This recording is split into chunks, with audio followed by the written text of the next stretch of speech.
Chapter 4:17. Success. Zhou Jie's eyes revealed an unconcealable excitement when he saw the last heavenly tribulation power being absorbed by the formation disk. Then, Zhou Jie put away the formation disk and fused it into the space between his eyebrows. He used chasing stars and moon and used space-time dislocation to appear 1,000,000 kilometers away in an instant. However, the moment Zhou Jie appeared 1,000,000 kilometers away, his pupils suddenly constricted. He suddenly turned around and flashed to the side. After retreating 5,000 kilometers, Zhou Jie stood in the air and looked at the sky coldly. Right in front of Zhou Jie, a huge white net stretched across the sky. At the top of the net, there was an ugly woman with a scorpion tail standing there, looking at Zhou Jie with an unfriendly expression. She's probably a peak imperial lord. Why did she come so quickly? Zhou Jie looked at the ugly woman and frowned. He was not frowning because of the ugly woman's cultivation level. Instead, he was curious as to why she had appeared so quickly and blocked his teleportation path. It was as if she had been waiting for him. There's no one on the left or right of the net. It seems that she has been targeting me for a long time. Zhou Jie sensed it and immediately understood after discovering this. However, he still looked coldly at the ugly woman and did not say a word. When the ugly woman saw that Zhou Jie was only looking at her and did not escape or attack, a cold smile appeared on her face. She said sinisterly, "A mere Tao Lord of the third step actually dares to trespass into Lord Logan's territory and kill my people. I really don't know who gave you the courage. You even hid here to refine treasures. It's really..." When the ugly woman said this, she seemed to be so angry that she could not continue. She snorted and suddenly reached out to grab Zhou Jie. With this grab of the ugly woman, a monstrous force swept towards Zhou Jie. In the end, it transformed into a huge black skeletal hand that suddenly descended on Zhou Jie's head. Zhou Jie's expression did not change. He raised his hand and punched out. As the fist force burst out, a golden light flashed and instantly tore apart the giant bony hand. Then, Zhou Jie's figure flashed and directly appeared in front of the ugly woman. He held the 8 strikes of the primitive world in his hands and slashed out countless saber lights in an instant. The ugly woman's complexion changed greatly. She hurriedly pushed out a large amount of black mist that contained the most poisonous energy, trying to block Zhou Jie's saber aura. However, Zhou Jie's saber aura contained a trace of the primeval universe flame, which was immediately released after colliding with the black mist. Almost instantly, the black mist was turned into nothingness with a sizzling sound. The saber aura's power fell on the ugly woman almost without any reduction. Ah! A miserable cry sounded. Many parts of that ugly woman's body were hacked apart. She frantically retreated backwards, leaving behind a trail of pitch-black blood. This time, the ugly woman was scared out of her wits. She never expected that a human cultivator who she thought was only a Tao Lord of the third step would be so powerful. The strength he displayed was not at the third step, but close to the 5th step. After being seriously injured in a single exchange, the ugly woman did not dare to stay any longer. After retreating thousands of meters, she turned around and tried to escape. However, since Zhou Jie was not afraid of trouble to attack this ugly woman just now, he naturally had his reasons. The ugly woman had just mentioned that this place was under Lord Logan's control, and Zhou Jie wanted to know who Lord Logan was. Therefore, he decided to kill this ugly woman and search her memories. Seeing that the ugly woman was fleeing desperately, Zhou Jie had long been on guard. He immediately moved his feet and disappeared. When he reappeared, he was already above the ugly woman's head. Infinite 100 strikes. Zhou Jie instantly slashed out 40 times. The power of his slashes gathered into one and slashed directly at the ugly woman's head. The terrifying saber light tore through the sky and descended as if it was splitting the world. As the ugly woman was fleeing, she raised her head and saw this. Her expression changed drastically. The scorpion tail behind her emitted a dense purple light, and she suddenly swung it at the top of her head to resist the power of Zhou Jie's slash. Bang! After a loud sound, the ugly woman's scorpion tail cracked in many places, but it did not break. The ugly woman screamed and fled towards the ground at an even faster speed. Zhou Jie's expression did not change. He took another step and once again appeared above the ugly woman's head. At the same time, his eyes lit up, burning Heaven Seal, Extreme Thunder Seal, Fusion, Heavenly Thunder Purple Phoenix Seal. Bam!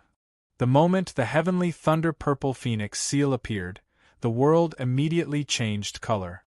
It was filled with the energy of purplish-red flames and thunder. The ugly woman instantly fell into the domain of the Heavenly Thunder Purple Phoenix Seal. She was attacked by the high temperature of the flames and the purple lightning. This caused her to let out a scream. She said in a shrill voice, "You can't kill me. I'm the 13th War General under Great Emperor Luo General. If you kill me, you will definitely die when Great Emperor Luo Gen investigates."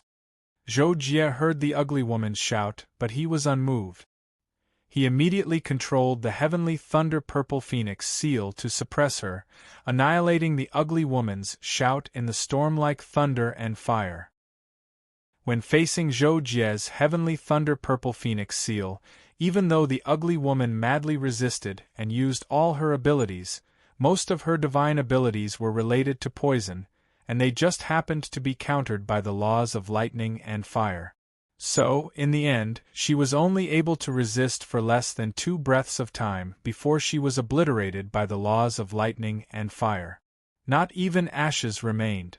Of course, Zhou Jie didn't forget to utilize a secret technique during those 2 breaths of time to obtain all of the ugly woman's memories. If he were to directly perform a soul search on a peak imperial monarch, then Zhou Jie wouldn't be able to do it. However, under the situation where her mind had collapsed due to her death, it wasn't difficult at all. Great Emperor Luo Gen. After casually dispersing the Heavenly Thunder Purple Phoenix Seal and stabilizing the space here, Zhou Jie frowned and couldn't help but mutter. From the ugly woman's memories, Zhou Jie had a rather comprehensive understanding of the continent he was on. This continent was known as the Luo Gen continent, and it was named after its ruler, Great Emperor Luo Gen. Great Emperor Luo Gen was one of the 4 emperors of this alternate universe. Although he was ranked towards the bottom of the 4 emperors, he was so strong that he was comparable to a human Daolord of the 7th step. It could be said that his cultivation was unfathomable. Great Emperor Luo Gen also had 3 great generals and 22 great generals under his command. The ugly woman was one of the great generals, and she was ranked 13th amongst them. This was why she was known as the 13th Great General. To be honest, when Zhou Jie had attacked earlier, he had heard the ugly woman mention Great Emperor Luo General. He hadn't taken it to heart, but now that he knew that Great Emperor Luo Gen's strength was comparable to a Daolord of the 7th step, he still felt a heavy sense of threat. It was so heavy that it felt as though a boulder was weighing down on his heart. A Daolord of the 7th step was equivalent to an invincible peak imperial monarch. He was so strong that he could wipe out existences on the level of arcane Dao sovereigns with a single hand. He could also easily kill Zhou Jie. Unless Zhou Jie had to use one of his trump cards, he wouldn't be able to resist at all. I'd better leave as soon as possible while Great Emperor Luo Gen still doesn't know that I'm here. After a brief moment of consideration, Zhou Jie immediately came to a decision. He immediately turned and walked away, moving 10,000 kilometers in the blink of an eye. As Zhou Jie left, deep within the Rogan continent, there was a forest filled with black fog. At the very center of the black fog forest was an enormous lake. The water of the lake was as black as ink, and the empty area around it was the only place in the entire forest that wasn't filled with black fog. A gray-robed man was seated next to the lake. His feet dipped into the pitch-black waters of the lake. It seemed as though he was soaking his feet in it. This man's appearance was extremely terrifying. His face was withered and pale, and his eyes were pitch black. Even the exposed skin on his body was withered and pale. His black, withered hair was disheveled, and he looked just like a zombie. Huff! At some point, the zombie-like man suddenly let out a low grunt. Following that, a blurry light appeared on his body, and in a flash, it turned into a human figure that was exactly the same as him. At the same time that the zombie-like man's clone appeared, a void vortex appeared beside him. Following that, the zombie-like man's clone didn't stop at all as he turned and stepped into the void vortex. Zhou Jie used his full speed and quickly left the Rogan continent. This made him let out a sigh of relief. However, after Zhou Jie continued to fly forward for a while, just as he was about to take out the Xiaoyu airship, his expression suddenly changed. He didn't even have time to take out the airship as his body flickered and disappeared on the spot. After Zhou Jie disappeared, a void vortex suddenly appeared about 300 kilometers in front of him. A figure walked out of it, and it was the zombie-like man's clone. I have to speed up the book's progress and give up on the unnecessary plot. Because the readers are urging me to update, I have to focus on updating the legend of the Emperor, so the book's updates will slow down. Chapter 4:18. After the zombie man appeared, he looked at the spot where Zhou Jie had just disappeared, took a step forward expressionlessly, and disappeared as well. Zhou Jie was scurrying through the starry sky. With the acceleration effect of the Star Chaser, he could teleport tens of millions of kilometers with every step he took. Within a breath, he had moved more than 200 million kilometers. Although this was not as fast as long-distance teleportation, it was better in that he could change directions at any time, whereas long-distance teleportation required time to determine his position. At this moment, Zhou Jie was constantly changing directions so that the fluctuations of his movement would be disorderly. In this way, unless the opponent's perception was heaven-defying, they would not be able to accurately determine Zhou Jie's movements as long as Zhou Jie was still moving. However, although Zhou Jie's idea was good, the result made him feel helpless. About 3 breaths after Zhou Jie scurried through the void, a violent spatial fluctuation suddenly swept in his direction. In an instant, it affected Zhou Jie and interrupted his next short-distance teleportation. With his teleportation blocked, Zhou Jie's eyes immediately narrowed. At the same time, he sensed a terrifying aura suddenly appearing behind him.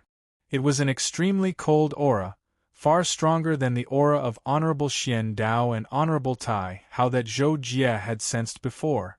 A Dao Lord of the Sixth Step? This was Zhou Jie's first thought when he sensed the aura. In the next moment, he flew forward as if he could not control himself. The aura that appeared behind Zhou Jie naturally came from the zombie man. At this moment, when he saw Zhou Jie flying away, he suddenly opened his mouth, revealing his white and jagged teeth, and pretended to bite Zhou Jie. As the zombie man moved, a huge scarlet mouth suddenly appeared in front of him. The gigantic mouth was hundreds of thousands of feet in size, and as it continued to open its mouth, it was still rapidly expanding. In almost an instant, it was large enough to swallow an entire planet. At the same time, a terrifying suction force emerged from the giant mouth, acting on Zhou Jie in front of it. Zhou Jie's speed was reduced to less than 1/10,000th of his original speed, and he was still decelerating. Soon, he was about to retreat. Zhou Jie felt that he couldn't even move forward with all his strength. His face turned ferocious as he used the Great Sun Transformation technique without hesitation. Countless golden lights rose from Zhou Jie's body. As they flowed, the void around him shook, and there was a loud rumbling sound. Zhou Jie instantly felt the suction force on him disappear. He flew forward like a meteor, and in the blink of an eye, he had fled hundreds of thousands of miles away. However, at this moment, the giant mouth behind Zhou Jie stopped opening and suddenly closed. As Zhou Jie was flying, a medium-sized abandoned planet appeared in front of him. When Zhou Jie was about to go around it, his body suddenly shook violently, and the sea god armor immediately appeared on his body. At that moment, the space where Zhou Jie was in seemed to be turned upside down. All matter and energy were in disorder, so much so that time and space were dislocated and everything collapsed.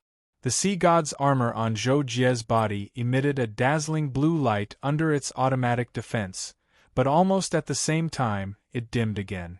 The sea god's armor was under great pressure, so much so that even the bright lines on it lost their luster. Zhou Jie felt that after the sea god armor resisted most of the external pressure, his eyes widened, and he spat out a mouthful of blood. The moment the blood came out of his mouth, it was disintegrated and disappeared. At the same time, Zhou Jie's divine body, which was under the Great Sun Transformation technique, was constantly rumbling. In an instant, many parts of Zhou Jie's divine body were destroyed. This caused Zhou Jie to lose more than 30% of his divine body. Less than 1,000 miles in front of Zhou Jie, the abandoned planet suddenly collapsed like a balloon that was punctured and directly evaporated. What a powerful divine power! Zhou Jie couldn't help but be shocked when he saw it. Compared to the divine power used by the mysterious Tao supremacy, the power was hundreds of times weaker. Any initial realm imperial monarch could shatter the abandoned planet in front of Zhou Jie into pieces, but it wasn't so simple to shatter it into powder. On the other hand, even Zhou Jie would have to go all out to instantly obliterate the abandoned planet from a distance of 500,000 kilometers like the zombie man had done. However, the zombie man had merely attacked indiscriminately within the range of his divine ability to accomplish this. The difference between the two of them was extremely huge. No wonder it's Emperor Logan. While Zhou Jie instantly suppressed his injuries, he also clearly sensed the appearance of the person behind him for the first time. Comparing it to the ugly woman's memories, he immediately realized that the zombie man was Emperor Logan. However, Zhou Jie didn't know that this was only one of Emperor Logan's clones. Zhou Jie was thinking of all kinds of ways to save himself when his senses suddenly paused, and his expression changed. In Zhou Jie's senses, he noticed that after the abandoned planet was completely destroyed, a fist-sized black stone was left behind. What's wrong with that stone? It didn't break? Zhou Jie was inexplicably shocked. At the same time, he teleported to the stone without thinking. The stone looked extremely ordinary, but Zhou Jie, who was beside it, sensed that the space around it was in a highly compressed state, making the stone seem to be isolated from the outside world. It was also because of this compressed space that the stone was not damaged at all just now. The moment Zhou Jie appeared beside the stone, Emperor Logan's clone had already taken a step forward. When he appeared, he was less than 1,000 meters above Zhou Jie's head. He raised his hand and pressed down on Zhou Jie below. Under this palm, layers of unstable space began to pile up and press down on Zhou Jie. It almost instantly formed a spatial vortex with power comparable to a black hole. Zhou Jie turned pale with fright. In a moment of desperation, he actually lured the stone to meet the attack head-on. When the stone and the spatial vortex were less than an inch apart, the two strangely produced a powerful repulsive force. Then, the spatial vortex was suddenly torn apart. The compressed space around the stone also shattered, forming an indescribable spatial storm that raged upwards and swallowed Emperor Logan. Roar! Emperor Logan roared at the sudden attack. He waved his hands, forcefully suppressing the spatial storm that was sweeping toward him, and splitting it into two. After the compressed space around the stone shattered, Zhou Jie immediately sensed that there were countless complex and tiny restrictions engraved on it. Although the restrictions on the stone were complex, they weren't too difficult to decipher. Perhaps it was a coincidence, but Zhou Jie almost instantly saw that a portion of the restrictions on the stone's surface was a spatial restriction. Zhou Jie had learned about this kind of space restriction before. His pupils shrank, and he did not hesitate to cast the corresponding space restriction, pointing his hand at the surface of the stone. In the next moment, Zhou Jie's figure twisted rapidly and disappeared in the blink of an eye. The surface of the stone suddenly lit up and turned into an illusory figure.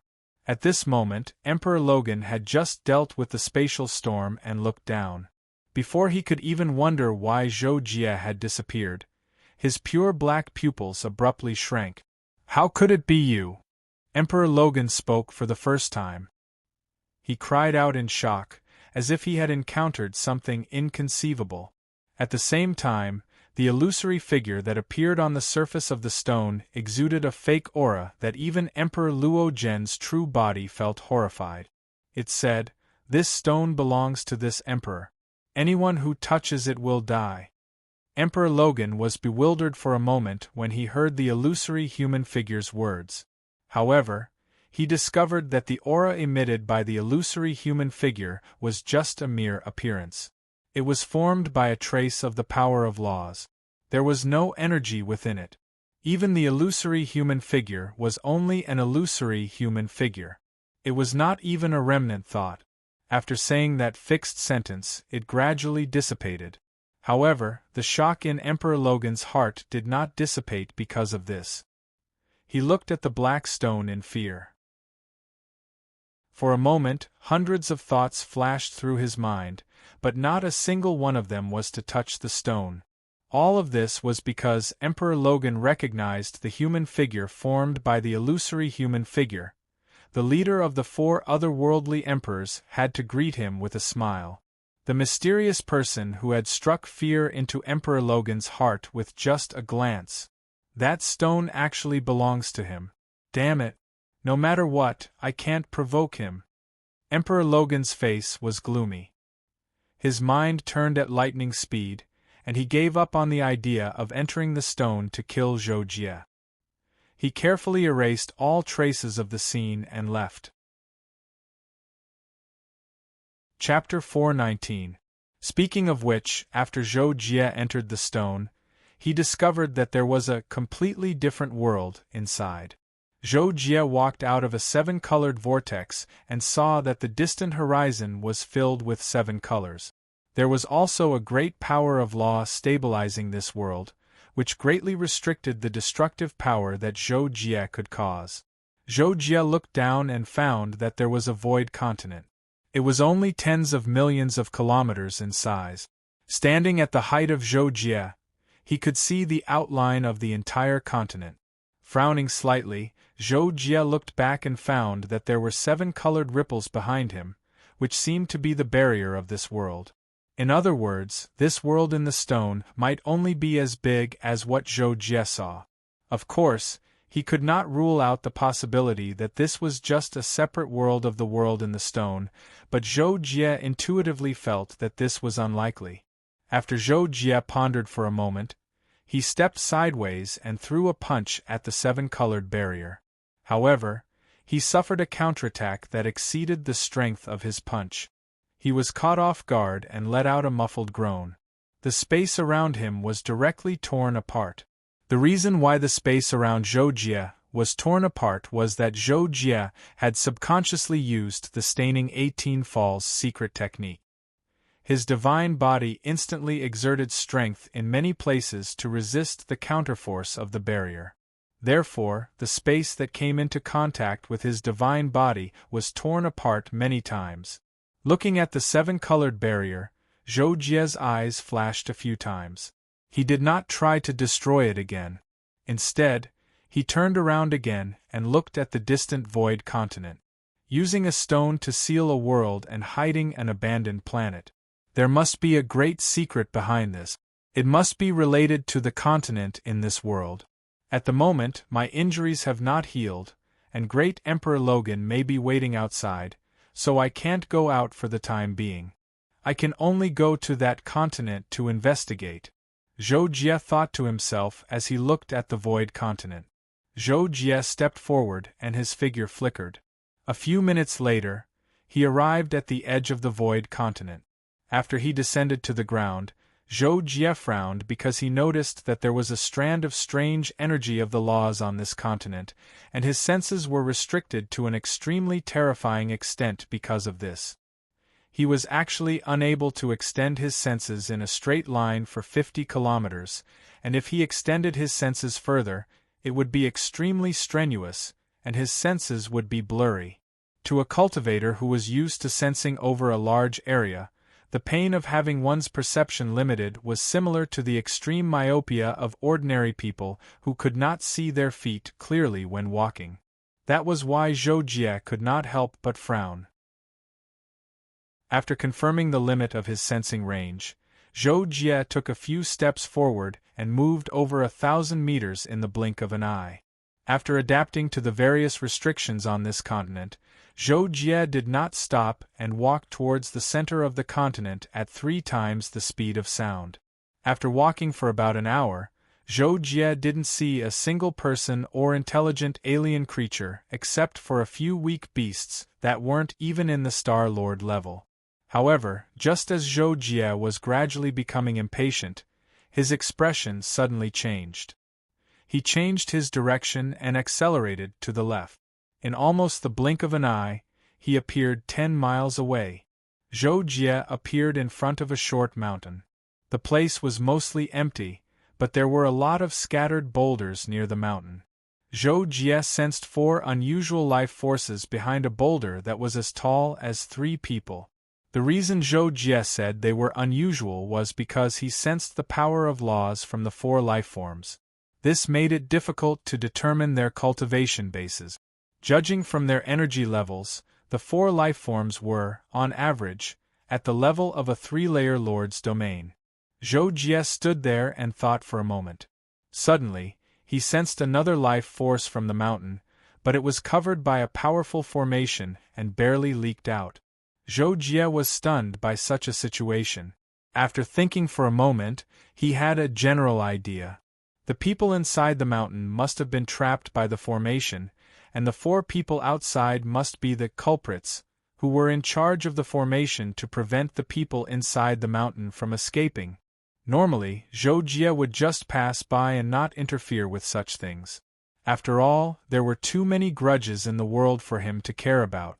However, Zhou Jie was in a hurry to learn the secrets of this continent, so he had to start with the local intelligent creatures first. Therefore, now that he had finally found the 5 creatures, Zhou Jie had to chat with them no matter what. After making up his mind, Zhou Jie continued to move forward, flashing past the boulder in front of him and appearing in front of the mountain. At the same time, he saw the 4 people sitting cross-legged there. To be precise, there should be 4 women. The moment Zhou Jie saw them, his breathing couldn't help but stagnate. His mind seemed to have roared, and there was a kind of shocking shock. Beautiful. Really too beautiful. This was Zhou Jie's first reaction when he saw the 4 women. At that moment, Zhou Jie felt that his entire mind was attracted by the beauty of the 4 women. He was completely captivated and almost lost his mind. If not for Zhou Jie's extremely strong soul force and abnormally firm mind, he would have lost his composure on the spot. The 4 women who made Zhou Jie so captivated almost had the same wonderful figure. They were all wearing tight-fitting plain clothes, and the outline of their figures could only be described as uncanny workmanship. It was as if they were the most perfect figures in the world. Moreover, what was even more shocking was the appearance of the 4 women. All of them were extremely beautiful, and there were strange and complicated patterns on their faces. It was precisely because he saw those patterns that Zhou Jie's mind almost went out of control. Who the hell are they? After a brief moment of absent-mindedness, Zhou Jie quickly bit the tip of his tongue and forced himself to sober up. At the same time, he exclaimed in his heart. When Zhou Jie saw the 4 women also noticed Zhou Jie and fell into a short period of shock. 2 of them even exclaimed something, but Zhou Jie didn't understand their language. It was just that Zhou Jie had just calmed down when he heard the exclamations of the 2 women.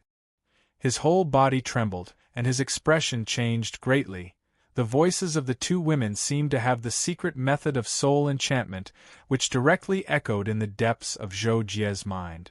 It was so charming that Zhou Jie almost lost control again. This? Zhou Jie was shocked and hurriedly activated the mind-clearing bell. Only then did he feel much better. However, the mind-clearing bell was supposed to automatically resist all kinds of soul attacks and illusions, but for some reason, it didn't take the initiative just now.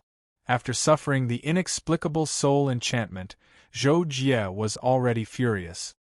His eyes were cold, and a powerful energy field was released, directly suppressing the four women. At the same time, one of the four beautiful women suddenly opened her mouth and asked in the universal language, "Who are you? How dare you break into the holy world of our emperor?" Before she finished speaking, the four women were suppressed by Zhou Jie's domain, and their expressions changed greatly. When Zhou Jie heard the woman speak in the universe common language, he was stunned for a moment. Immediately after, he suppressed the killing intent he had just released.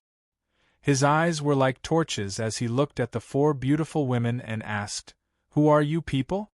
Who is the emperor you are talking about?" After being questioned by Zhou Jie, the expressions of the four women changed again. One of them said something in their own language, and the other shook her head and said something in reply. For a moment, no one answered Zhou Jie's question. Zhou Jie thought quickly. Thinking of the terrifying illusions of the four women, he decided to capture them first and search their memories directly. This way, he could save a lot of trouble. Thus, while those four peerless beauties were still hesitating, Zhou Jie issued a command in his heart, and a large amount of blue flames appeared out of thin air. It instantly swept the four of them into the flames and sealed them up. The four of them hadn't attained the imperial monarch realm, so they were naturally unable to resist Zhou Jie at all. Then Zhou Jie decisively pulled one of them in front of him and used a secret technique to search her soul. He successfully browsed through her memories. After learning the woman's memories, Zhou Jie couldn't help but look solemn. He subconsciously said the names of the four women's races: Goddess Race.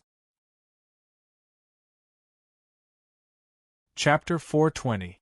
Zhou Jie learned from the woman's memory that they were from the Goddess clan, a strange race created by the Divine Emperor. As for what kind of existence the Divine Emperor was, the woman's memory did not contain any information. She only knew that there was a sacred statue in the clan, and the statue was the so-called Divine Emperor. The Goddess clan was very strange. All the members of the clan were women, and they were all beautiful and had excellent figures. When they were born, their bodies had patterns that contained the power of the law. Those patterns had an extremely terrifying charm to outsiders, even to women. It was just that the effect was even stronger on men. Moreover, the Goddess clan only practiced one secret cultivation method called the Goddess technique.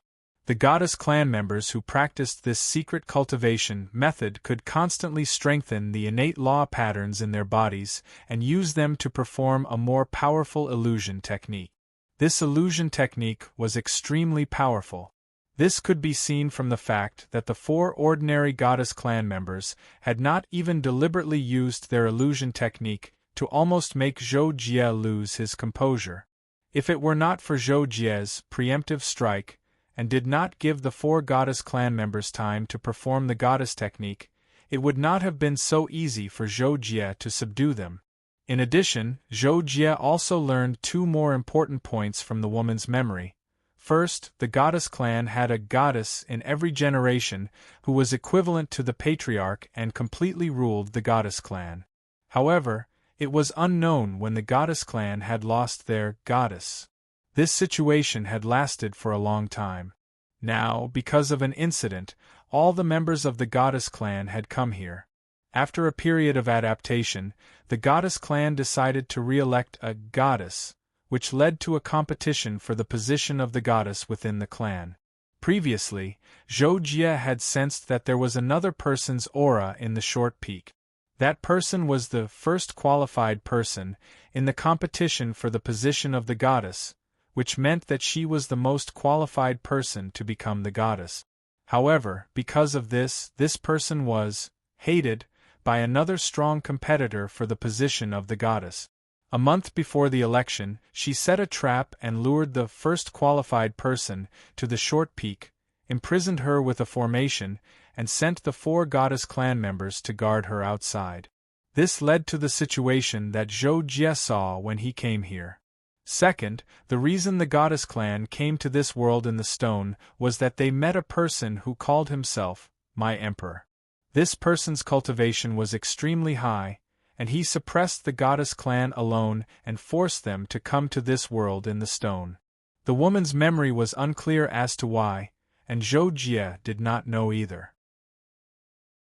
However, Zhou Jie was vigilant because of this. This world in the stone was extraordinary. Since it was created by the my emperor, this person's strength was probably far above his own. He might even have reached the universe emperor realm. Of course, Zhou Jie felt that this possibility was not high. In the woman's memory, the last time the my emperor came here was 200 years ago, and the last time was more than 900 years ago.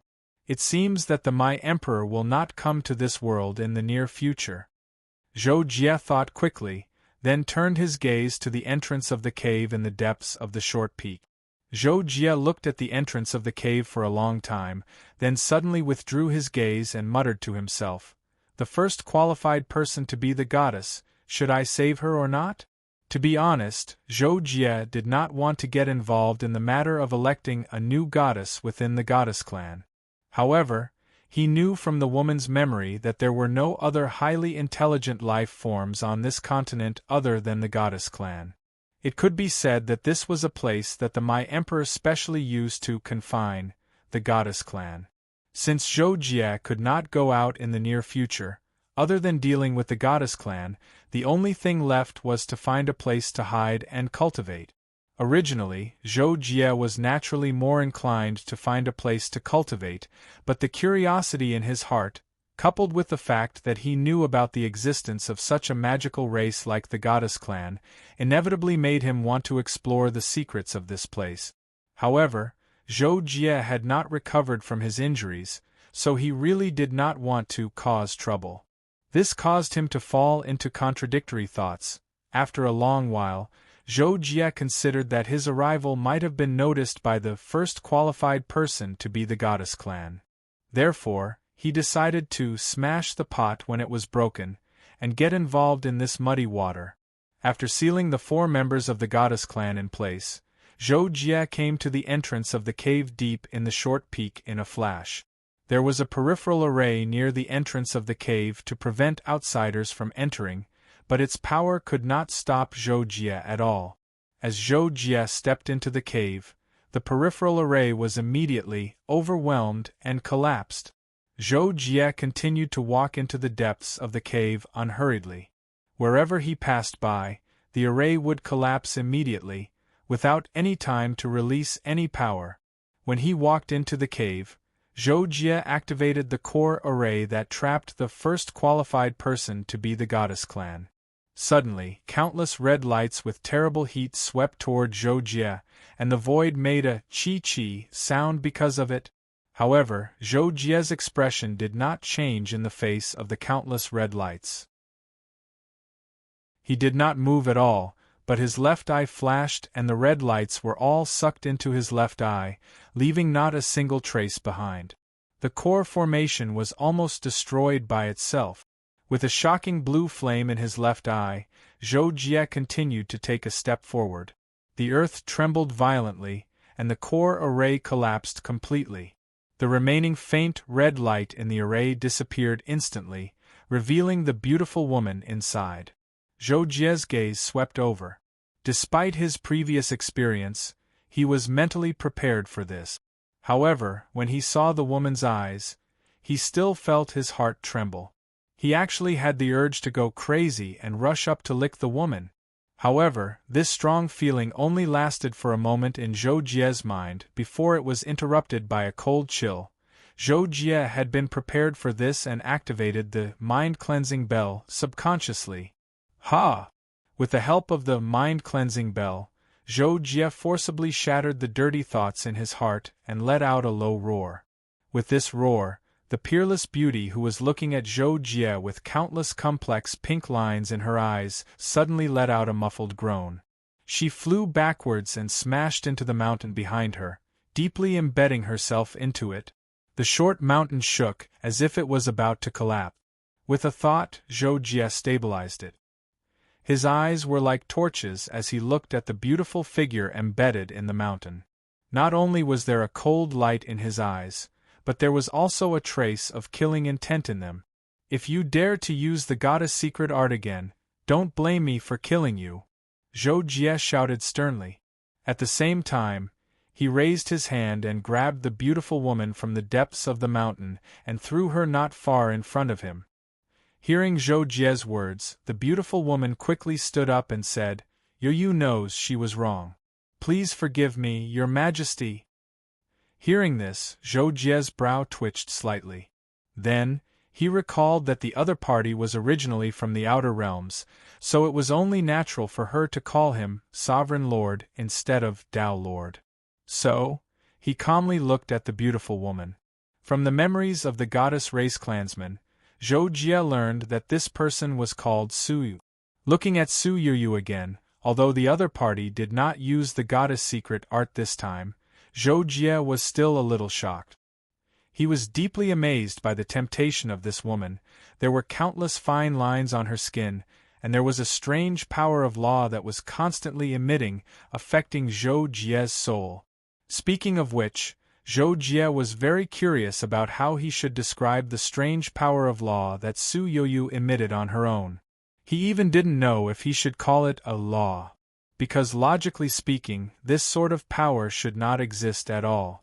According to Zhou Jie's knowledge, there was no concept of the soul law, and he had never comprehended it.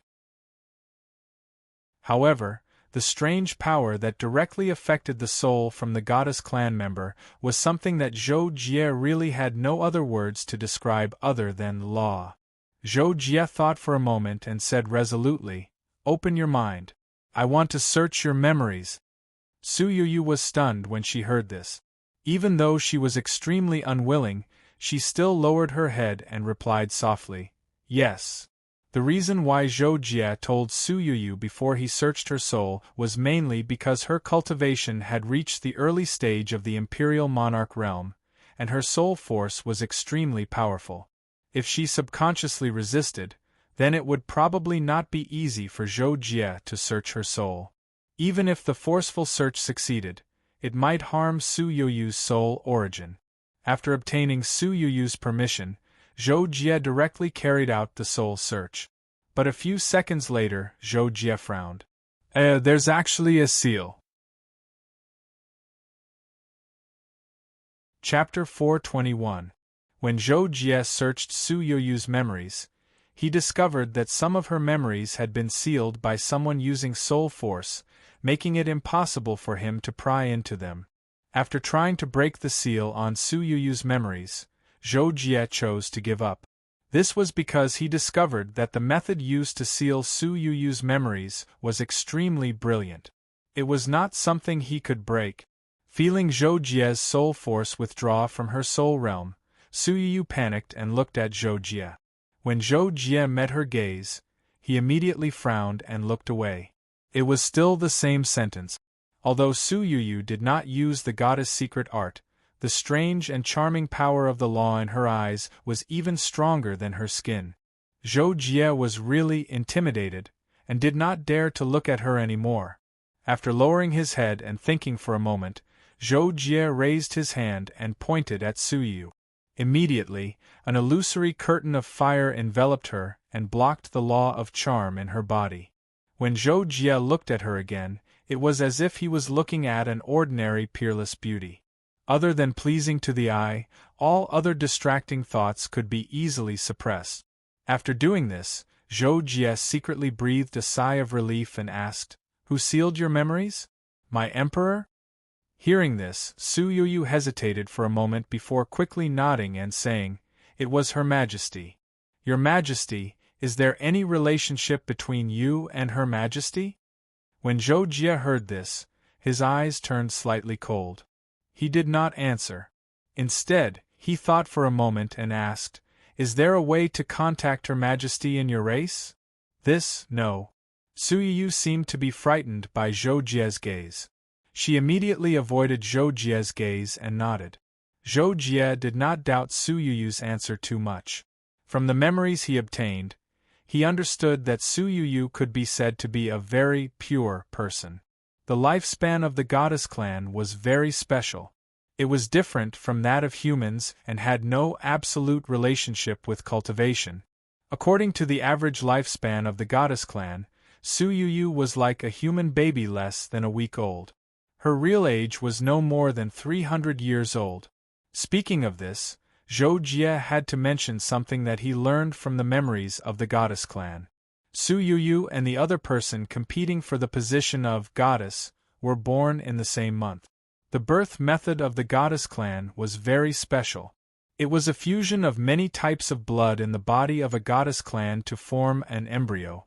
After being nurtured by the clan members, the goddess clan members finally gave birth to a female baby girl.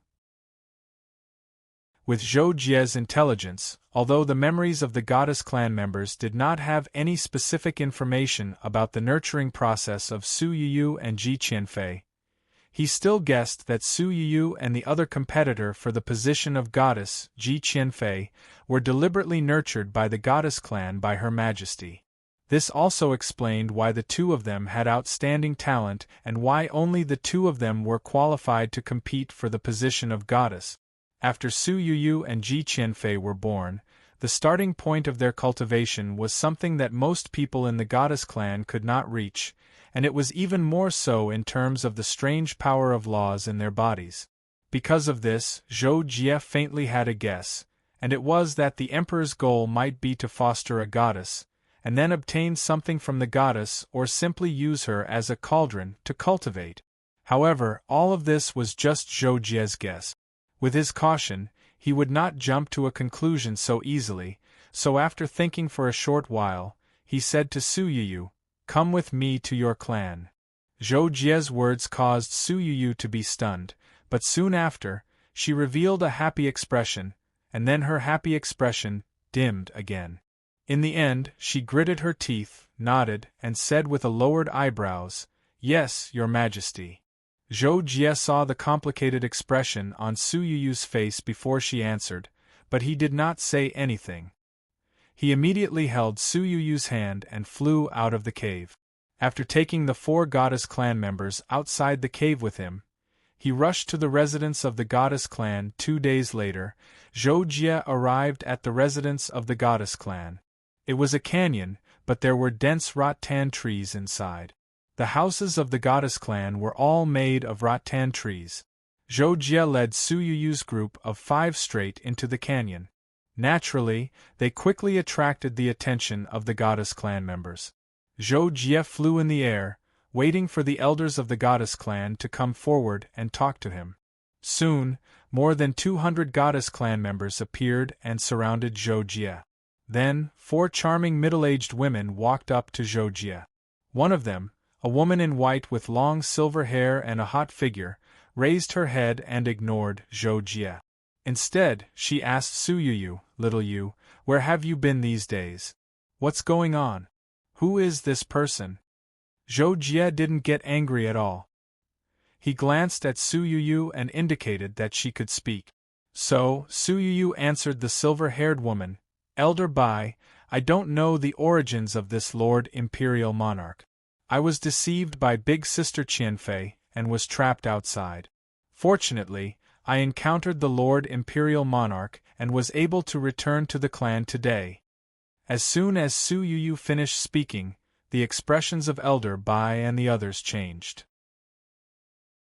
But before they could say anything, an extremely gentle and charming voice refuted, "Su Yu, what nonsense are you talking about?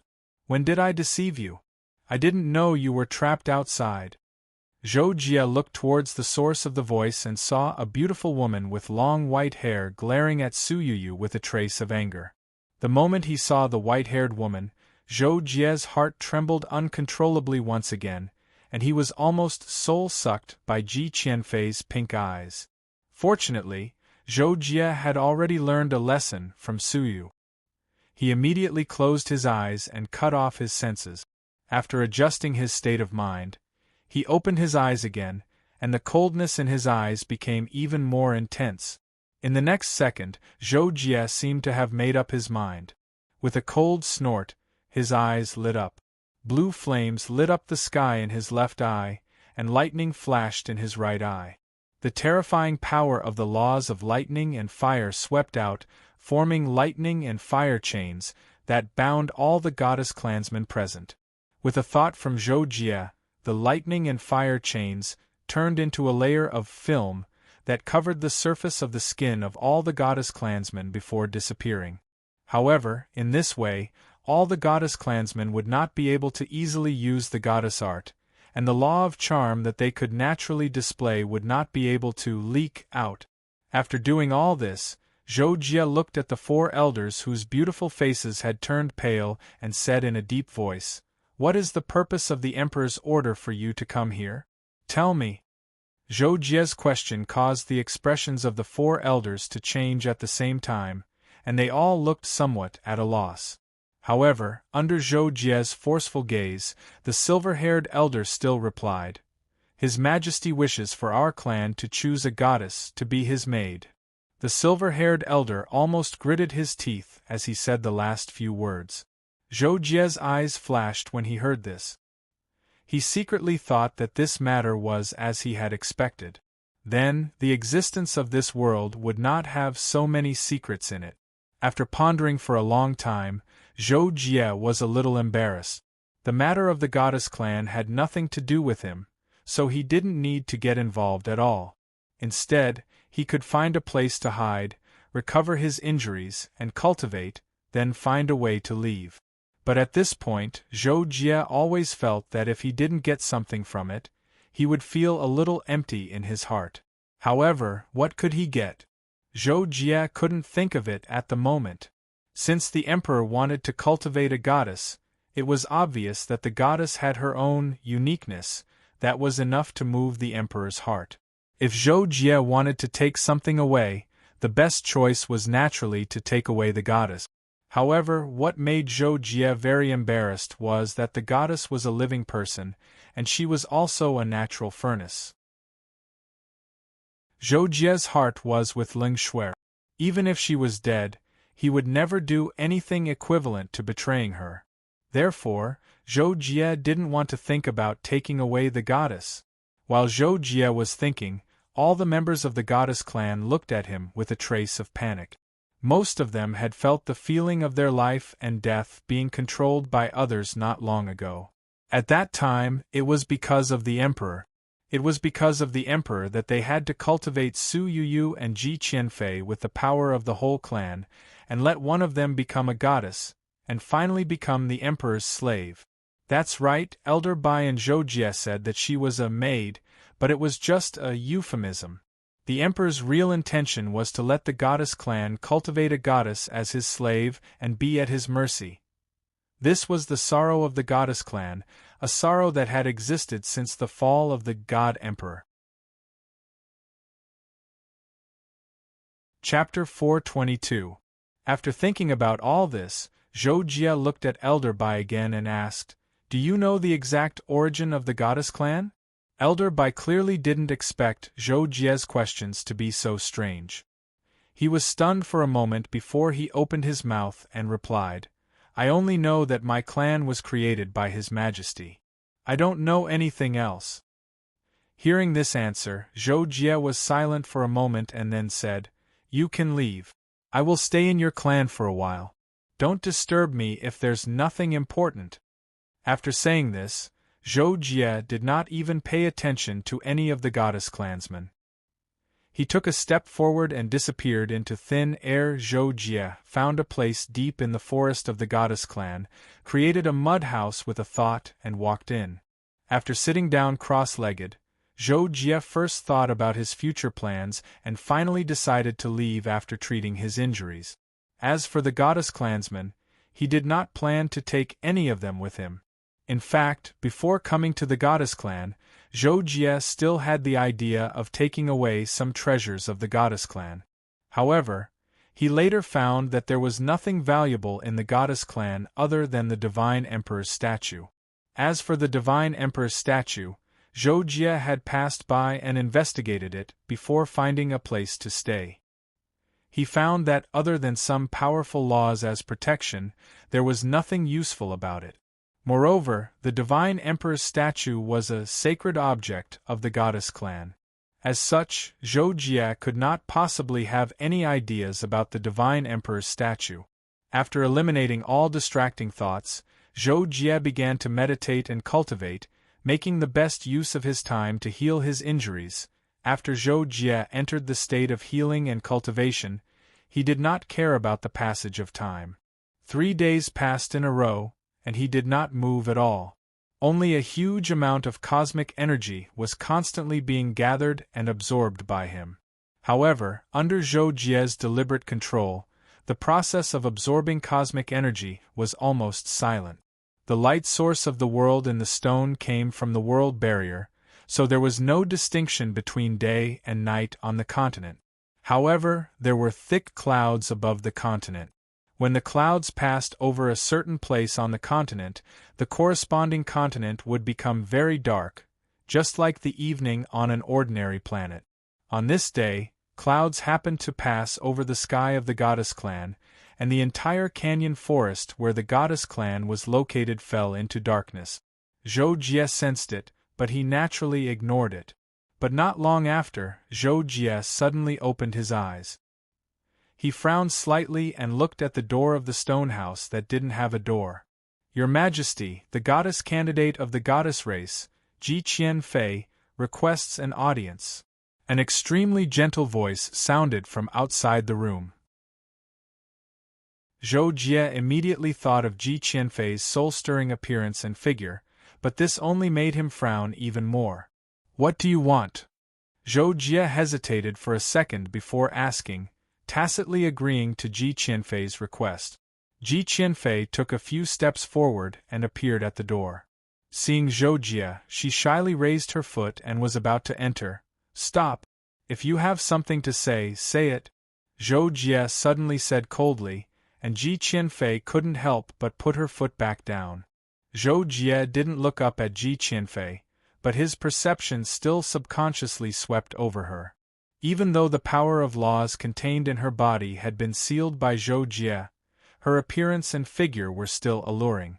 But for some reason, Zhou Jie's frown deepened. Ji Qianfei's eyes flashed with a trace of gloominess when she saw Zhou Jie being so unreasonable, but she still maintained a charming smile on her face. She bowed slightly and said, "Your Majesty, Qianfei came here today in hopes that Your Majesty can help me obtain the position of goddess." Ji Qianfei paused for a moment.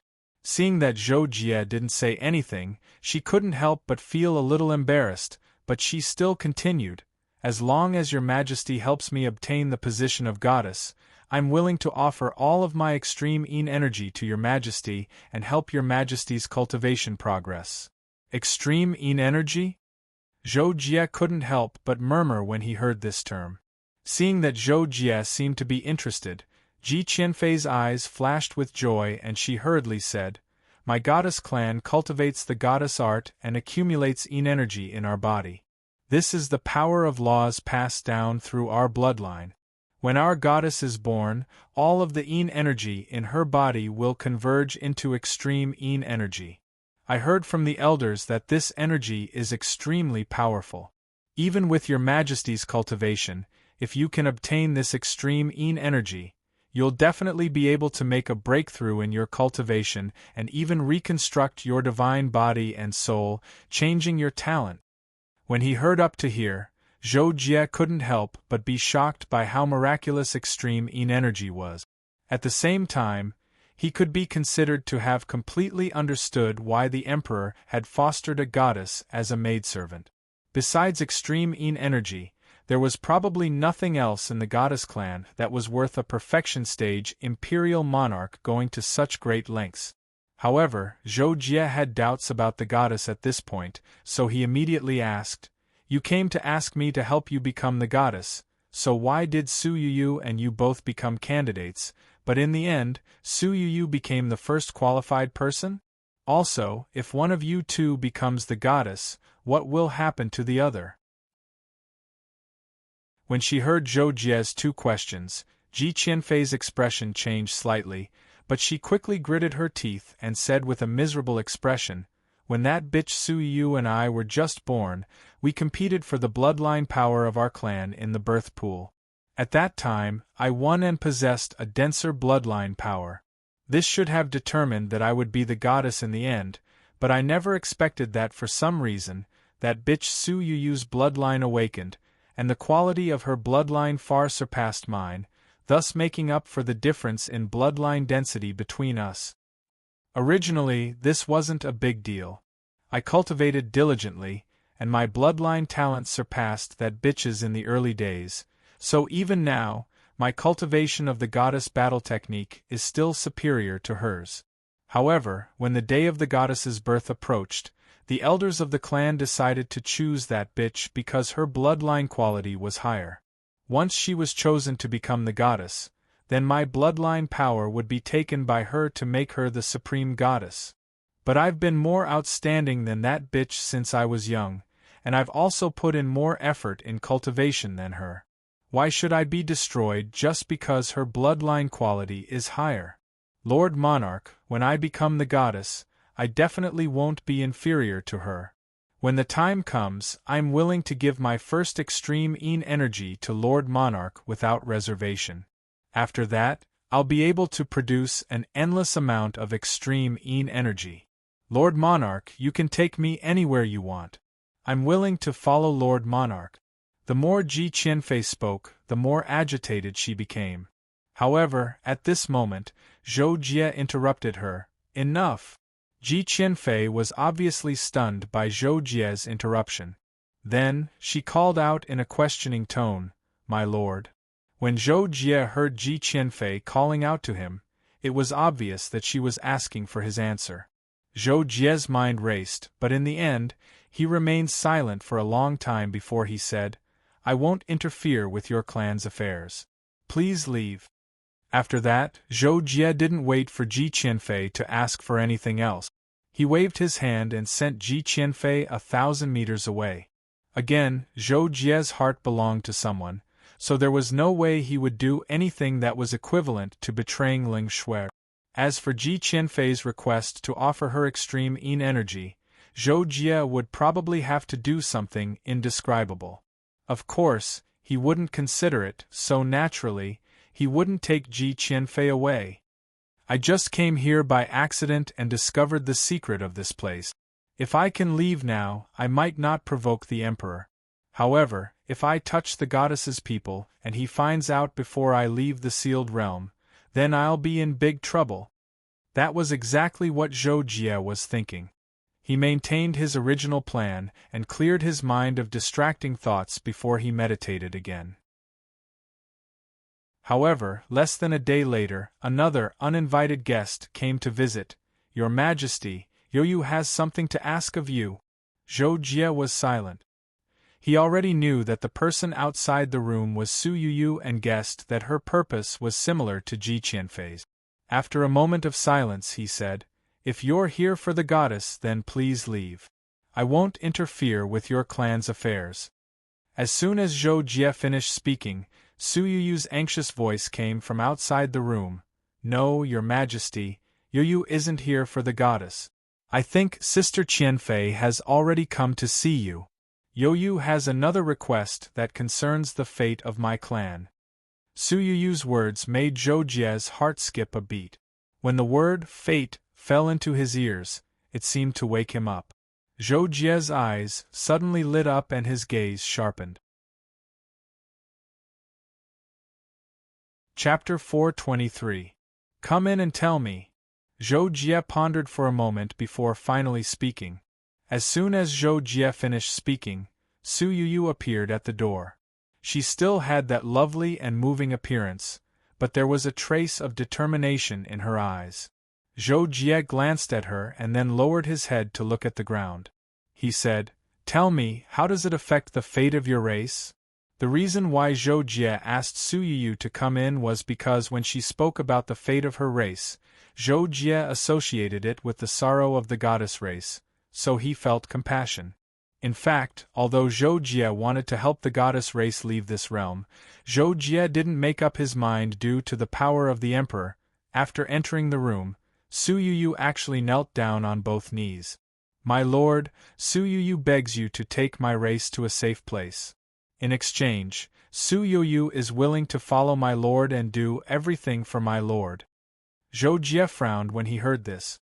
After thinking for a moment, he asked, "Why are you begging me and not the emperor?" When Su Yuyu heard this question, she immediately replied, "Your Majesty, Yuyu has never met your Majesty. I've only heard from the elders that your Majesty created this world with the intention of keeping our race in captivity. We're only things in his palm. If I were to ask him to set our race free, how could he possibly agree? On the other hand, my lord, when you saw Su Yuyu, you didn't have any improper thoughts about me. This made Su Yuyu feel that you should be the righteous person like Howren, that elder Bai said. Only such a cultivator can resist the goddess art of my race." Zhou Jie was speechless when he heard Su Yuyu's words. Howren, righteous person? Zhou Jie felt that something was strange. He was once a cold-blooded killer, so how could he be related to Howren righteous? However, Zhou Jie didn't think too much about it.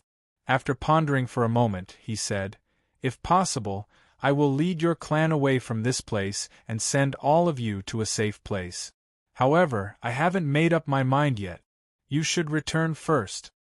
When Su Yuyu heard this, she was both excited and happy. However, she was still worried that Zhou Jie had finally made up her mind and did not plan to bring them away. Thus, she opened her red lips and wanted to say something. However, Zhou Jie seemed to know what Su Yuyu was thinking. He sighed softly and said, "Don't worry, I'm thinking about how to take you away. Go back and wait for my news." With that, Zhou Jie sent Su Yuyu 1,000 meters away with a thought. Then, Zhou Jie thought for a moment. Suddenly, he had an idea and took out a gray token. It was the treasure seal that he had obtained from Rhodes' avatar. There was an ancient god's corpse sealed in this token. Zhou Jie didn't want to use the corpse at this time. Instead, he wanted to take the goddess clan away. He needed a spatial treasure that could accommodate them. His inheritance space ring didn't have the conditions to store living creatures. In addition, he only had the seal token left to store things. Therefore, he wanted to see if the seal token could store living creatures. In Zhou Jie's opinion, the seal plate had the effect of sealing, and it could also seal living creatures inside. However, he did not know what would happen to the living creatures after being sealed. This was because he had never sealed any living creatures before. Therefore, if he wanted to put all the members of the goddess clan into the seal plate and take them away, he had to figure out whether it was feasible to put them inside. Zhou Jie thought for a moment and forced out a drop of his blood with a flick of his finger. He then divided a trace of his soul power into it and transformed it into his appearance. Then, Zhou Jie used the seal token to absorb himself condensed from the drop of blood. However, he didn't use the sealing effect of the seal token. It works! Zhou Jie was delighted when he discovered that the drop of blood condensed himself was safe and sound in the seal token. After solving the problem of carrying, the next step was to figure out how to get out. Zhou Jie disappeared from the house without hesitation. When he reappeared, he was already far away from the continent and was rapidly flying toward the seven-colored world barrier. Not long after, Zhou Jie stopped in front of the seven-colored world barrier and tried to attack with his fist again. 1 punch, 2 punches, 3 punches. Zhou Jie continuously punched the world barrier at a relatively slow speed. Each punch was stronger than the previous one. Moreover, he used the stained clothes 18 falls. The rebound force of the world barrier was neutralized by him time and time again, and part of it was converted into the strength of his next punch. Until the 10th punch, Zhou Jie had already used 90% of his strength. The 7-colored world barrier trembled violently, and there were even flickering cracks. However, it didn't cave in or show any signs of shattering. At that time, Zhou Jie's injuries had only recovered by 70%. After the 11th punch, the rebound force of the world barrier almost injured Zhou Jie.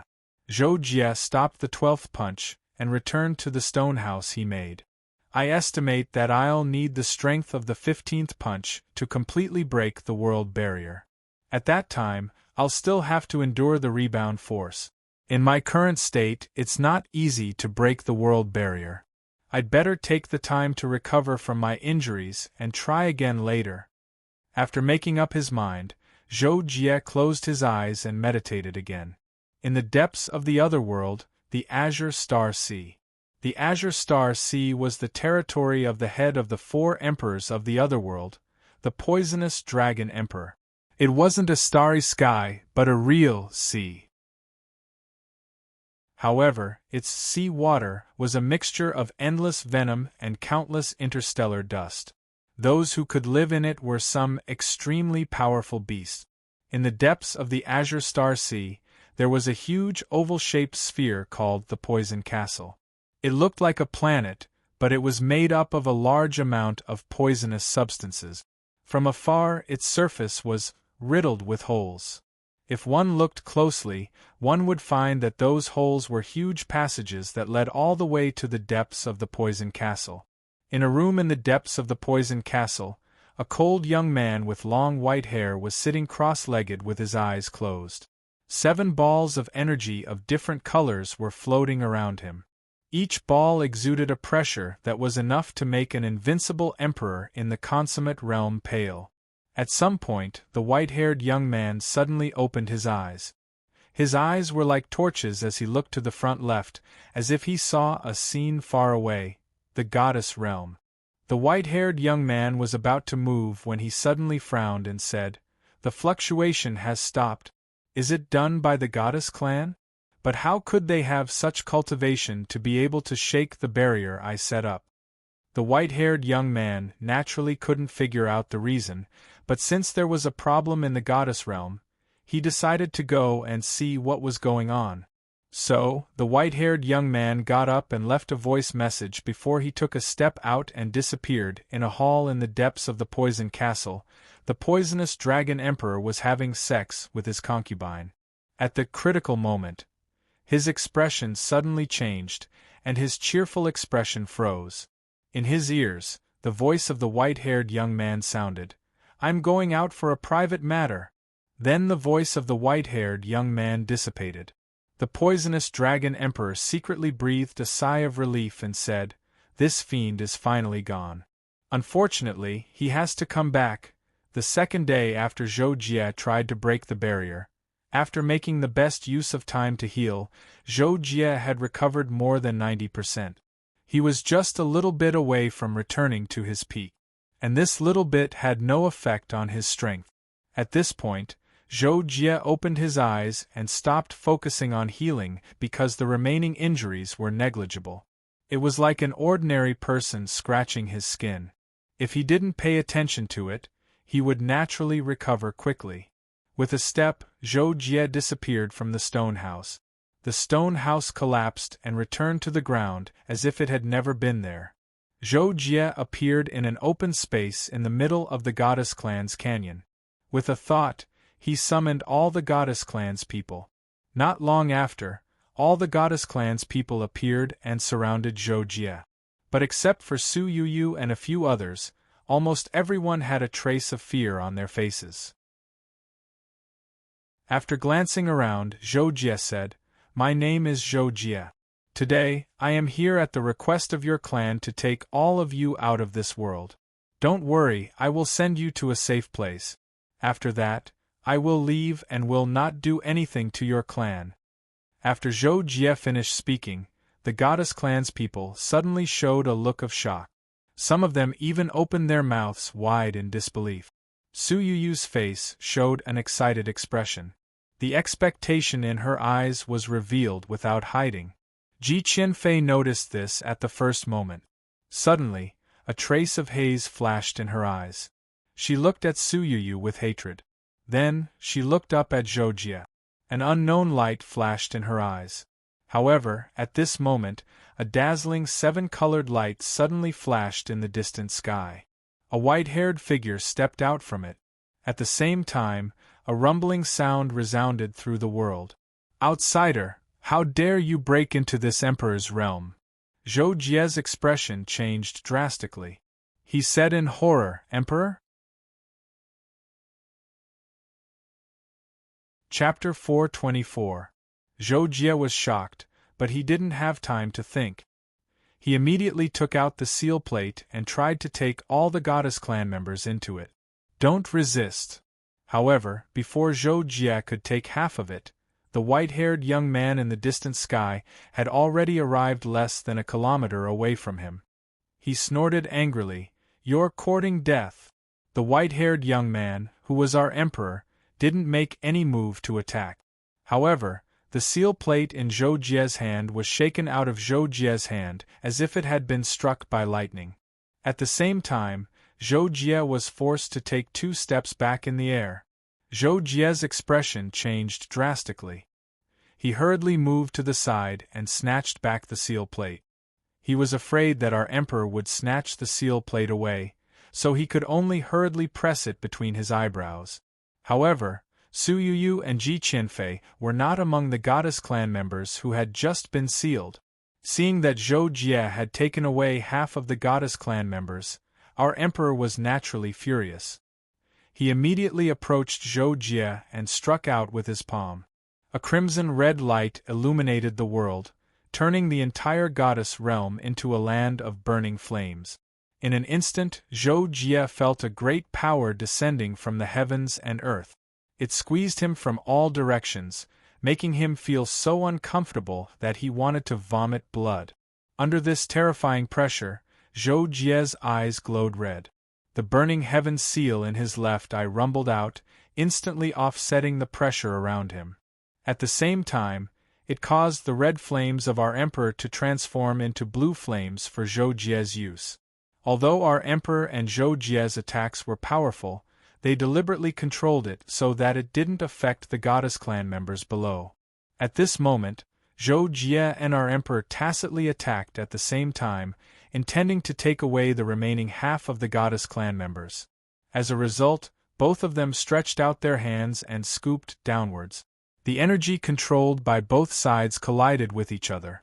Zhou Jie's energy instantly collapsed, while Emperor Wu's trembled slightly before continuing to grab downwards. Seeing this, Zhou Jie's expression turned ruthless. The extreme thunder seal in his right eye burst out violently, converging with the burning sky seal to form the heavenly thunder purple phoenix seal, suppressing the emperor with its maximum power. At the same time, his body expanded sharply, and his hand became 100 feet long, directly grabbing at the energy controlled by the emperor, wanting to intercept it.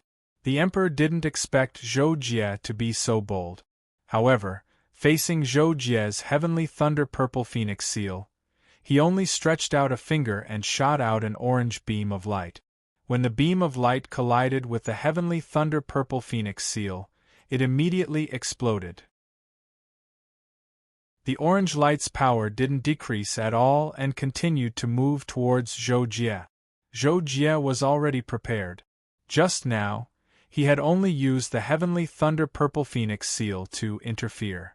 At this moment, when he grabbed the goddess clan members with one hand, a small dark gray disc array had already appeared in front of him.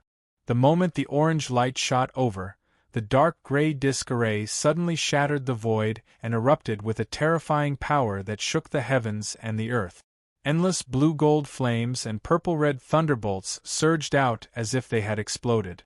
The brilliant power couldn't be looked directly at. Long before this disc array was refined, Zhou Jie had predicted that it would be the strongest trump card he had created. Later on, the success of the refinement exceeded his expectations. There was no need to say how powerful this disc array was. In a word, Even the Emperor was moved in an instant.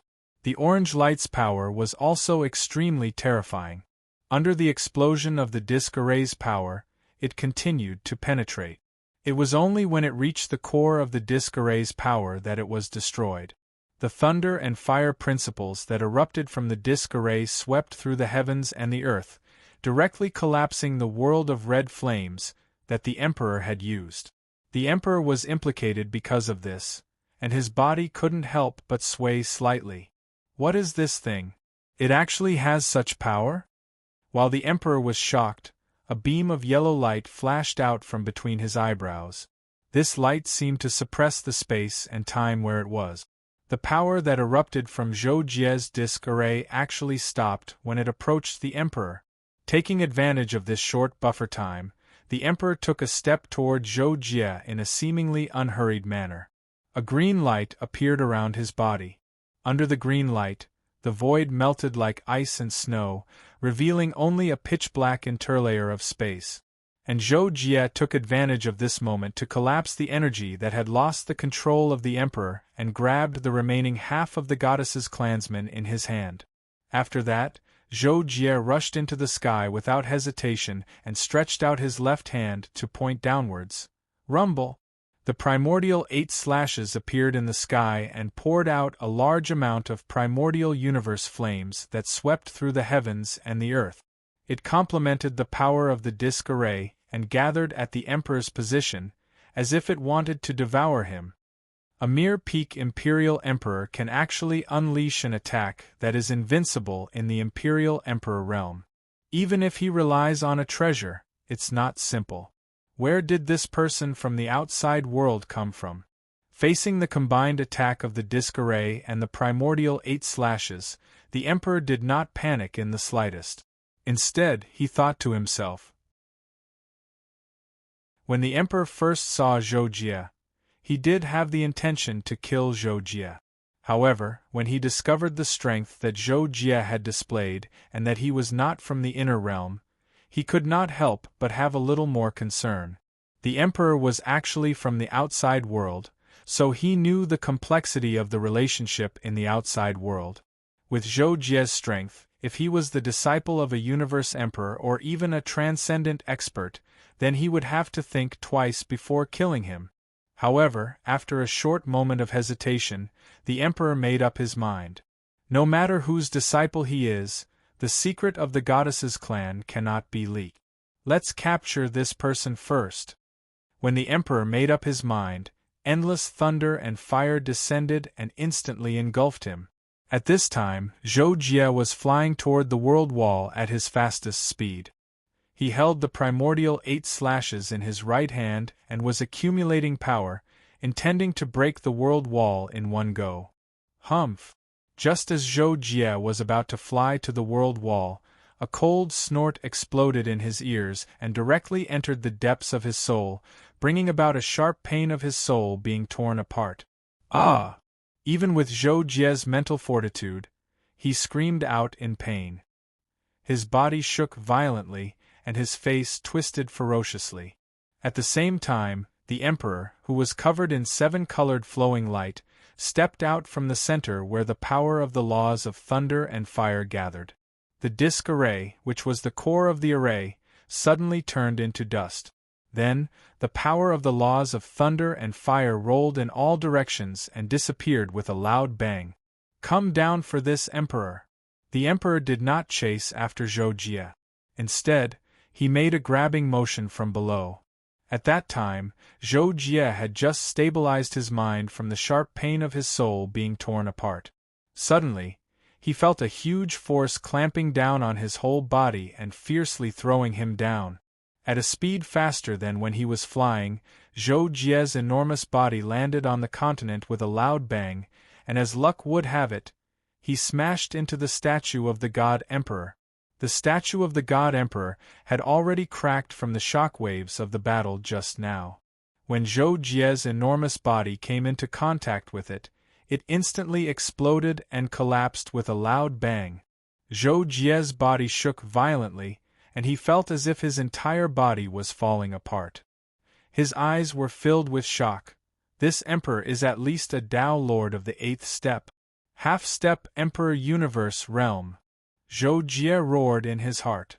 For the first time, he did not have the slightest desire to resist.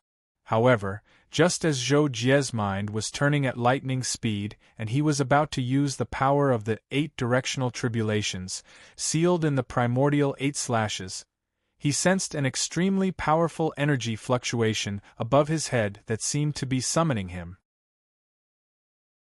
Ba-dump, ba-dump, ba-dump. In that instant, time seemed to have stopped. Zhou Jie could hear the powerful beating of his heart, as if it was responding to the strange frequency of the energy fluctuation above him. It was a drop of blood that emitted powerful energy fluctuations. Its appearance caused Zhou Jie's body to instinctively desire to devour that drop of blood. It was as if that was the only way his body would be satisfied. Thus, without hesitation, Zhou Jie moved. His body leaped up, opened his mouth, and swallowed the drop of blood. With a thought, he began to refine it with the blood sea art. The Emperor also sensed the fluctuation of the drop of blood below him. At that time, he was slightly surprised, but by the time he reacted, Zhou Jie had already swallowed the drop of blood. This caused the Emperor's expression to change involuntarily. Spit it out for this Emperor! Following that, the Emperor took a step forward and arrived at Zhou Jie's chest. He raised his hand and pointed, and a rainbow-colored light shot out, directly attacking Zhou Jie's chest. In the first half-second that Zhou Jie used the blood sea art to refine the drop of blood, a powerful force surged into his body. Under the surge of this force, he felt as if his body was about to burst open, and there seemed to be something in the depths of his body that wanted to drill out, causing him to feel a kind of numbing comfort. As soon as this feeling appeared, Zhou Jie was attacked by the Emperor's finger. However, at that time, his entire body had already lost control, and even his soul had a strange feeling as if it had ascended to heaven.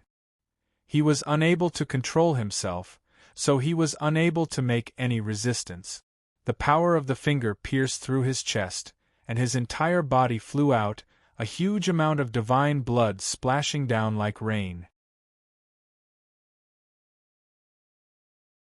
Chapter 425. At that moment, Zhou Jie only felt a slight pain in his chest. Then, he was wrapped by the numbness again, so he could not feel the injury at all. In fact, Zhou Jie's broken chest was also healing rapidly in the blink of an eye. It took him only a second to recover completely. Seeing this, the Emperor was shocked. He realized that the drop of blood that Zhou Jie had swallowed must be extraordinary. If I can get my hands on this divine blood, I might be able to take the last step after refining it. The Emperor's eyes lit up. He was determined to get his hands on that divine blood. Zhou Jie had also realized the magical effect of the blood he had swallowed. Therefore, he decided to use it to awaken his inherited bloodline. According to ancient divine emperor's method, Zhou Jie was supposed to absorb enough blood energy with the blood sea spell and then try to awaken his inherited bloodline. However, the drop of blood that Zhou Jie had swallowed contained an enormous amount of blood energy, which could save Zhou Jie the effort of cultivating the blood sea spell. As for why ancient divine emperor did not give Zhou Jie a drop of his blood, the reason was simple. The bloodline power of the Zhou clan was not allowed to fuse with each other. Otherwise, there would be a risk of death, unless the bloodline power of the Zhou clan's divine ancestor was passed down. The ancient divine emperor used to be a consecrator of the Zhou holy ground. However, after the ancient divine emperor gained fame and achievements in the holy ground, the third saint master personally performed a blood exchange on the ancient divine emperor with the approval of the divine ancestor. Thus, the ancient divine emperor gained part of the bloodline power of the Zhou holy ground and improved his cultivation. However, in the face of the emperor's attack, Zhou Jie had to deal with it first. Otherwise, it was very likely that his awakening process would be interrupted. Moreover, being interrupted was a small matter. It was very likely that he would lose his life before he could finish awakening his bloodline. Therefore, without hesitation, Zhou Jie's soul force madly poured into the 8 strikes of chaos and desolation, and released the power of one of the 8 tribulations sealed in it. On the way to the sealed realm, Zhou Jie had studied how to release the power of the 8 tribulations and had a better way. However, his cultivation was not enough, so he still did not have full confidence to break the seal. But now, with the power of the drop of blood in his body, Zhou Jie did it smoothly. Bang! Under the Emperor's attack, Zhou Jie's body was sent flying again. This time, the Emperor used almost 70% of his strength and shattered more than half of Zhou Jie's body. However, under the power of that drop of blood, Zhou Jie did not feel much pain, and his injuries recovered by more than half in an instant. That scene could be said to be shocking. The Emperor was once again moved by the magic of that drop of blood. Just as he was about to attack with all his strength for the 3rd time to shatter Zhou Jie's body and directly seize that drop of blood, the 8 strikes of chaos and desolation, not far away was completely unsealed, and the power of 1 tribulation instantly erupted. Dong! The moment the power of 1 tribulation erupted, the entire goddess realm trembled, as if it was about to collapse. The power was so strong that even Zhou Jie, as the controller, directly changed his expression and faintly felt that something was wrong. The Emperor was the first to bear the brunt. He was the energy-gathering target of the power of 1 tribulation, so he felt it even more deeply. In an instant, the Emperor felt as if there was a thorn in his back, and there was a faint tearing pain all over his body. However, he clearly knew that it was not an illusion, but a real existence. The source of it was the gray flowing light that suddenly appeared beside him. He did not even have time to change his expression. Without hesitation, the Emperor condensed the colorful light around him into a protective shield and instantly made countless seals. All kinds of magical powers and secret skills poured out crazily. He had a feeling that if he did not do so and was hit by the gray flowing light, he would directly die. Even if he used all his strength to resist, the Emperor had a strong feeling that he could not resist. The moment the gray flowing light descended, this feeling rose to the peak in an instant. Boom! After the colorful protective shield collided with the flowing light, all kinds of scenes appeared in the flowing light in an instant. There were thunder, flames, wind and rain, mountains and even stars, light and darkness, time and space. The power of 1 tribulation was the fusion of the power of countless worlds, and it contained the power of rules contained in the scenes of countless worlds. The 7 colors of the Emperor represented the 7 laws that he cultivated, and each of them was invincible in the peak of the Emperor realm. The 7 laws complemented each other, and the power of the 7 laws was also beyond Zhou Jie's imagination. But in the end, the power of the flowing light and the power of 7 colors only confronted each other for less than 1/100th of a second, and the power of 7 colors collapsed. The flowing light carried the law of countless scenes, broke through the power of the Emperor's various magical powers and secret skills, and finally penetrated the Emperor's body and shattered it into nothingness. Rumble! After crushing the Emperor, the gray flowing light was still terrifying. It went straight through the world wall in the distance, easily pierced and tore it, and went far away into the void of the alien world. When Zhou Jie realized this, he was secretly afraid. He had miscalculated. Although he had released the power of 1 tribulation, except for aiming it at the Emperor at the beginning, the power of 1 tribulation was out of his control afterward. If the power of 1 tribulation had self-destructed after crushing the Emperor, the power of the explosion would have been so powerful that even Zhou Jie would not have been able to survive. It would have been lucky if he had not died. Fortunately, the power of 1 tribulation penetrated into the distance and did not show any signs of self-destruction until it was millions of miles away. Only then did Zhou Jie breathe a sigh of relief. But almost at the same time that Zhou Jie breathed a sigh of relief, spots of colorful light gradually gathered around the place where the emperor had been crushed, as if they were about to form something. Zhou Jie was shocked when he saw this because he felt the emperor's aura again. He was actually not dead. After a short moment of shock, Zhou Jie felt relieved. No matter what, the emperor was still in existence of the half-step Emperor Universe realm. In addition, Zhou Jie had not controlled the power of that tribulation, so its power could not completely descend on the emperor's body. It should be natural that the emperor was still alive.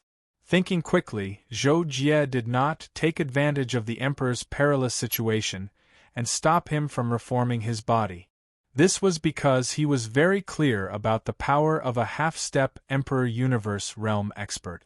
Even if the emperor only had one breath left, he was definitely not someone that he could deal with in his current state. Zhou Jie was in the process of awakening his bloodline at that time, and most of his energy was focused on stabilizing the power of his bloodline. He could not even use 20% of his strength. Therefore, Zhou Jie made a prompt decision and chose to escape. Following the direction where the power of one tribulation had broken through the sky, Zhou Jie burst out with the limit of his speed at that time. His body shrunk and turned into a bolt of lightning as he sped away. After Zhou Jie left the shattered goddess realm, the emperor's body was finally reformed. He turned to look in the direction that Zhou Jie had left with an ugly expression, and his eyes flashed with monstrous anger. The other party had stolen the goddess race right under his nose, destroyed the goddess realm, and severely injured himself. If he still let the other party escape, then he, the emperor, might as well kill himself. Today, no matter where you come from, I will erase you from the other world and not leave the slightest trace, the emperor said ruthlessly. At the same time that he spurred himself, his body turned into a seven-colored light and flashed outside the goddess realm in the blink of an eye. While Zhou Jie was frantically escaping, his expression became extremely ferocious. His body was currently undergoing a drastic change. The blood all over his body seemed to be burning, and it could even be said that the blood itself had turned into flames. Moreover, his flesh, tendons, and bones seemed to be penetrated by countless thin threads from every cell, constantly being pulled. The pain was indescribable, but Zhou Jie could not even twitch. Under such circumstances, Zhou Jie was still moving forward at an extremely terrifying speed. To be honest, even he himself did not know how he did it. The emperor chased after Zhou Jie. His speed was too fast, almost 4 or 5 times faster than Zhou Jie's.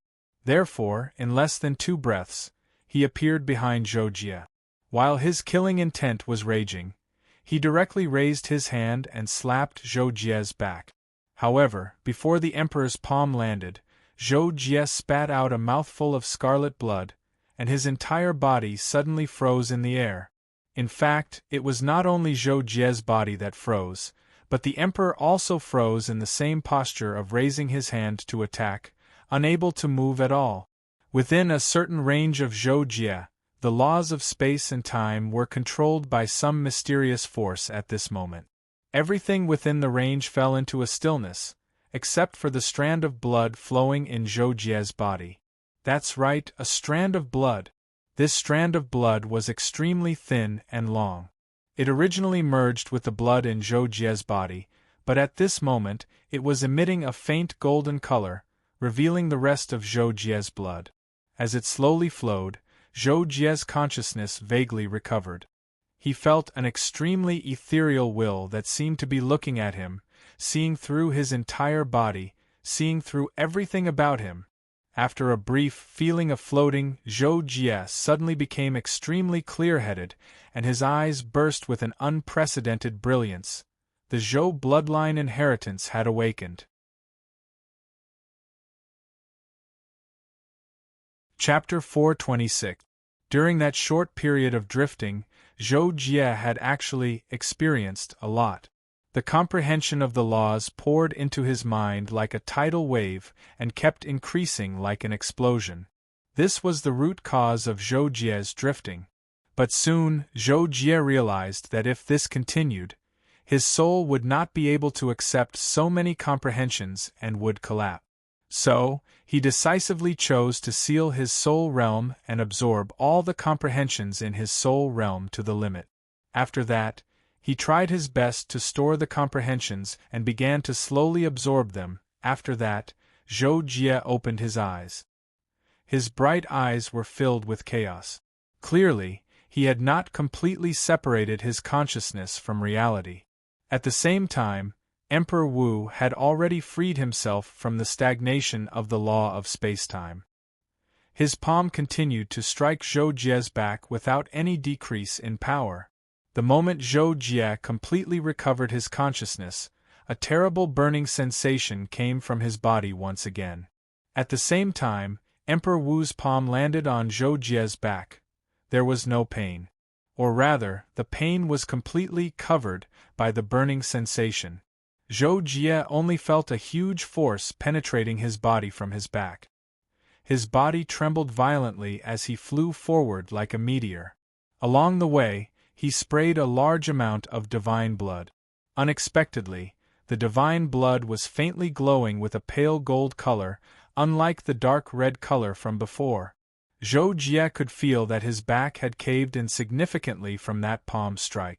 However, as he flew forward, the caved-in quickly recovered and the burning sensation on his body weakened slightly. Not only was Zhou Jie not injured in the slightest, but he was also in a much better state. At this time, Zhou Jie could already control his body. Moreover, he could feel that there was a huge amount of energy in his body that seemed to have nowhere to go. Therefore, it was frantically strengthening and transforming his body, which was where the burning sensation came from. Roar! Zhou Jie opened his mouth and roared. At the same time, he abruptly stopped flying forward. His body suddenly erupted with a dazzling golden light, just like the sun. When Emperor Wu sent Zhou Jie flying with his palm, he was stunned on the spot. When he was frozen by the law of spacetime just now, even his thoughts were frozen, so he did not know what happened during that period. However, after he sent Zhou Jie flying with his palm, he vaguely realized that something was wrong. Therefore, he was surprised. In particular, when Emperor Wu discovered that the terrifying aura that suddenly erupted from Zhou Jie's body was completely different from before, his expression changed greatly. He exclaimed, "How is this possible? Could it be that drop of blood? What kind of blood is that? How could it have such an effect?"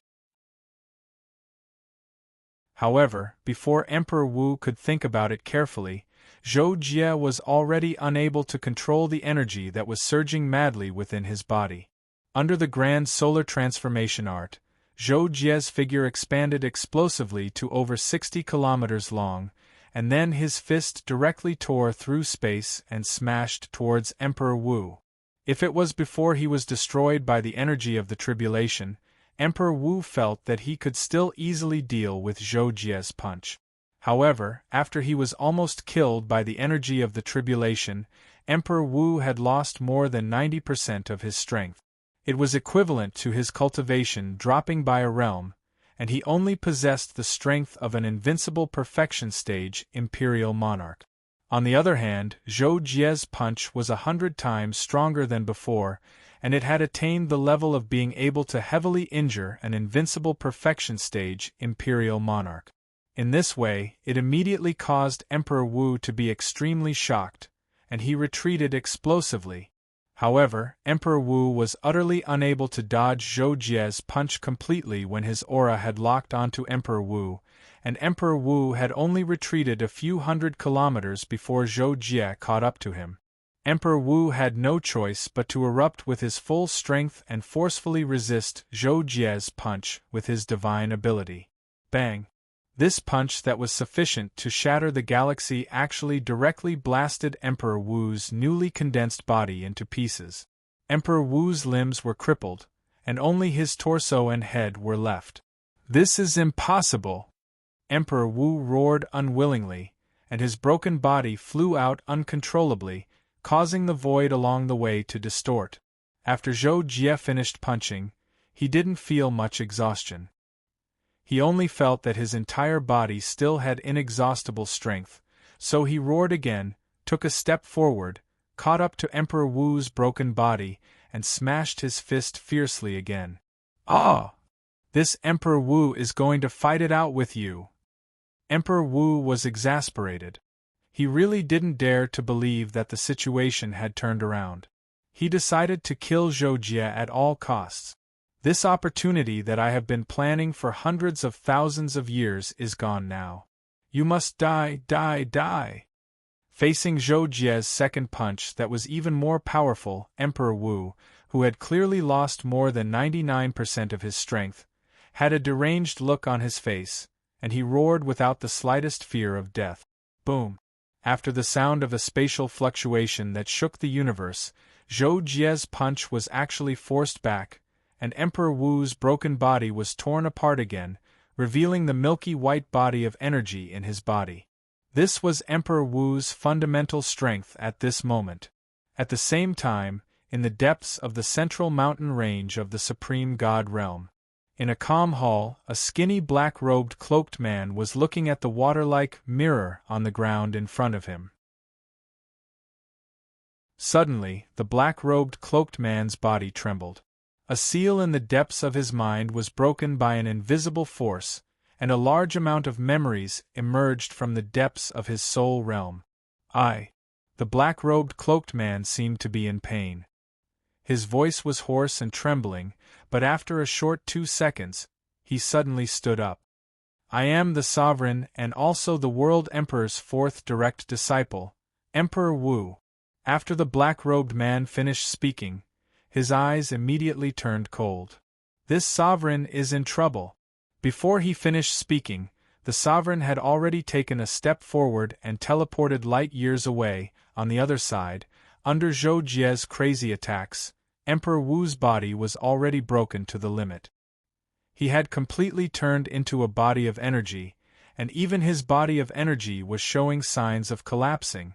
However, just as Zhou Jie was about to completely destroy Emperor Wu, a spatial vortex suddenly appeared behind Zhou Jie, and a black-robed cloaked man walked out. It was the sovereign who was originally in the palace at the bottom of the Supreme God Mountain. "You dare!" As soon as the sovereign appeared, he roared angrily. At the same time, he stretched out his hand to grab Zhou Jie. At that time, Zhou Jie had finished accumulating power for his punch. Just as he was about to throw it, he suddenly sensed an aura behind him. His expression changed slightly, but his fist didn't stop at all as it smashed towards Emperor Wu. However, when Zhou Jie's punch was halfway through, his vision suddenly turned black. Everything around him disappeared, and at the same time, a huge white full moon appeared under his feet. An incomparably huge palm appeared under the full moon, as if it wanted to pick up the full moon and Zhou Jie. Zhou Jie's eyes turned cold. He changed the direction of his punch and threw it downwards, colliding with the palm that was trying to pick him up. Silently, the full moon disappeared, the palm dissipated, and Zhou Jie's punch smashed into an invisible barrier. The rebound force caused Zhou Jie to retreat and even spit out a mouthful of blood. Zhou Jie was actually injured because of this. In fact, this was not the most terrifying thing. What shocked Zhou Jie was that when he threw his punch, he didn't feel any resistance at all. The reason why it seemed that he was pushed back was entirely his own doing. At that moment, he felt as if his consciousness was being controlled by an invisible hand. Thus, he stopped his punch on his own accord, causing him to injure himself. After the white full moon disappeared, the void where Zhou Jie was completely dark, without a trace of light. When Zhou Jie released his perception, he couldn't sense anything other than the extremely calm cosmic particles and energy. Zhou Jie's huge body stood there motionlessly, trying to find a way to break through this abnormal scene. The sovereign stood less than 10,000 meters above Zhou Jie's head, his right hand still reaching towards Zhou Jie. However, His gaze was fixed on his original body in the distance, Emperor Wu, who was only left with a remnant soul and an energy body. Emperor Wu also looked at his sovereign clone. While he lamented that his plan had failed, he still had to choose to fly towards the sovereign and complete the fusion with him. It turned out that Emperor Wu was the fourth direct disciple of the World Emperor. He was extremely talented, reaching the half-step Universe Emperor realm in less than 100,000 years of cultivation. Even the World Emperor at that time praised him and predicted that he might be the second disciple to reach the Universe Emperor realm. However, reaching the Universe Emperor realm was too difficult. Without reaching the Pseudo-Universe Emperor realm, even Emperor Wu didn't dare to try to break through. Thus, even though he reached the half-step Universe Emperor realm, he still chose to stay there, intending to break through after reaching the Pseudo-Universe Emperor realm. The step from the half-step Universe Emperor realm to the Pseudo-Universe Emperor realm was also as difficult as ascending to the heavens. Emperor Wu was stuck at this step for 10,000 years and finally thought of a way, which was to create a clone that was almost completely unrelated to himself and secretly help it cultivate to the half-step Universe Emperor realm. He also helped it comprehend the step that he was stuck at. After that, he could fuse his original body and clone and directly reach the Universe Emperor realm. Who would have thought that right before the fusion breakthrough, Emperor Wu would be involved in the matter of Zhou Jie. Over 99% of his original body's cultivation was destroyed, and Emperor Wu wouldn't have the chance to fuse and break through for tens of thousands of years. Chapter 427. With no other choice, the Emperor chose to fuse with his avatar at this time to complete himself. Although the cultivation of his main body was greatly damaged, his comprehension was still there, so after the fusion, his cultivation realm would still be greatly improved. However, he would lose the seven-colored power of seven paths that his main body cultivated and couldn't fuse with the black and white power of two paths that the Sovereign's avatar cultivated. Even if he could barely reach the Pseudo-Universe Emperor realm, he would lose 100% confidence in reaching the Universe Emperor realm. The fusion process was very fast, and it only took a few seconds. Then, the originally skinny Sovereign's figure rapidly changed, and the appearance under the cloak also changed to the original appearance of the Emperor. The cloak shattered, revealing the Emperor's handsome and slightly distorted face. He gritted his teeth and said, "You forced this Emperor to fuse ahead of time and lost my plan of 10,000 years. Not only will this Emperor burn your bones and scatter your ashes, but I will also extract your soul and refine it for 10,000 years. I will let you suffer the pain of having your soul devoured for 10,000 years." Then, the Emperor's outstretched hand once again exerted force, and at the same time, he fiercely clenched his fist. Zhou Jie was in absolute darkness. Suddenly, he saw light under his feet, and the familiar full moon appeared again. At the same time, the huge palm also appeared under the full moon and scooped up, but this time Zhou Jie didn't attack. Instead, his eyes lit up, and while operating the restriction eye, countless restrictions appeared around him. The secret method of combining the law of space with the soul illusion Tao is really ingenious. Zhou Jie thought to himself, and at the same time, an array halo lit up under his feet. Zhou Jie was using a restriction array called space folding at this moment. If this array was comprehended to the great success stage, it could break all the secret techniques of the law of space under the Universe Emperor realm. However, Zhou Jie was far from reaching the great success stage, and he had only grasped the basics before. However, during this period of time after the bloodline awakening, not only did Zhou Jie's body and soul continue to strengthen, but his comprehension of the law also rose sharply. Therefore, whether it was his realm or comprehension, they were both growing at an extremely fast speed. It was also under such circumstances that Zhou Jie understood the mystery of the Emperor's secret technique in just a few seconds. At the same time, He thought of using the void folding formation as a support to break this secret technique. From the Emperor's point of view, Zhou Jie seemed to think that because his palm was fake last time, he had only used his soul to confuse Zhou Jie and cause him to injure himself. Thus, Zhou Jie thought that his secret technique was simply an illusion. As a result, the Emperor sneered inwardly and turned his palm into reality, this time. However, the Emperor did not expect that Zhou Jie had already seen through the foundation of his secret method. At that moment, he did not think that the palm itself was not offensive. Therefore, the moment the full moon disappeared and turned into a dazzling white light that merged into the palm, Zhou Jie cast a formation and used the heart-clearing bell to suppress his mind. Then, he punched down again, and the palm that was about to touch him collided. Dong! This collision produced an extremely violent sound. It directly burst out through the vibration of the universe matter, but was limited to a certain space. It was like a firecracker exploding inside a stupid bell. However, this kind of space restriction only lasted for less than a second. It collapsed under the full force of Zhou Jie's void folding formation.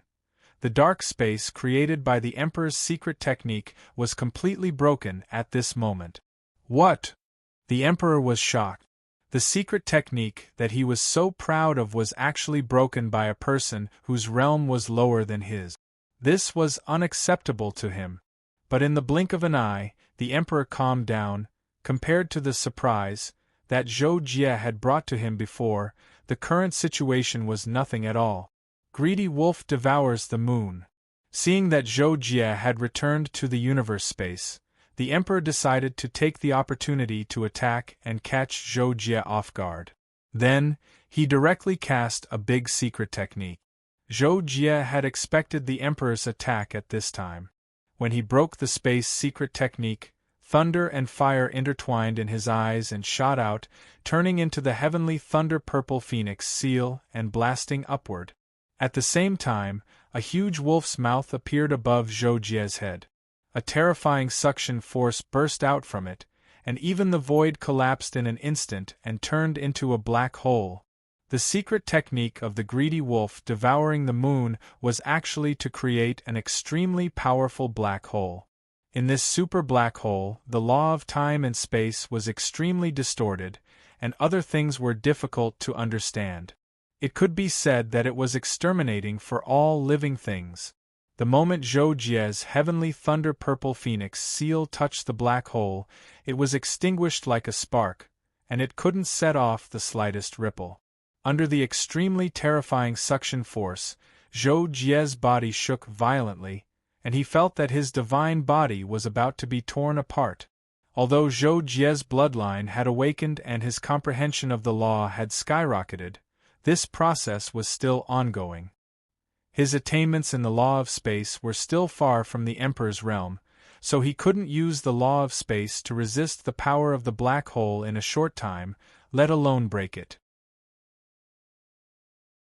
The power of the black hole was too terrifying, and Zhou Jie didn't have time to think of a way to resist it.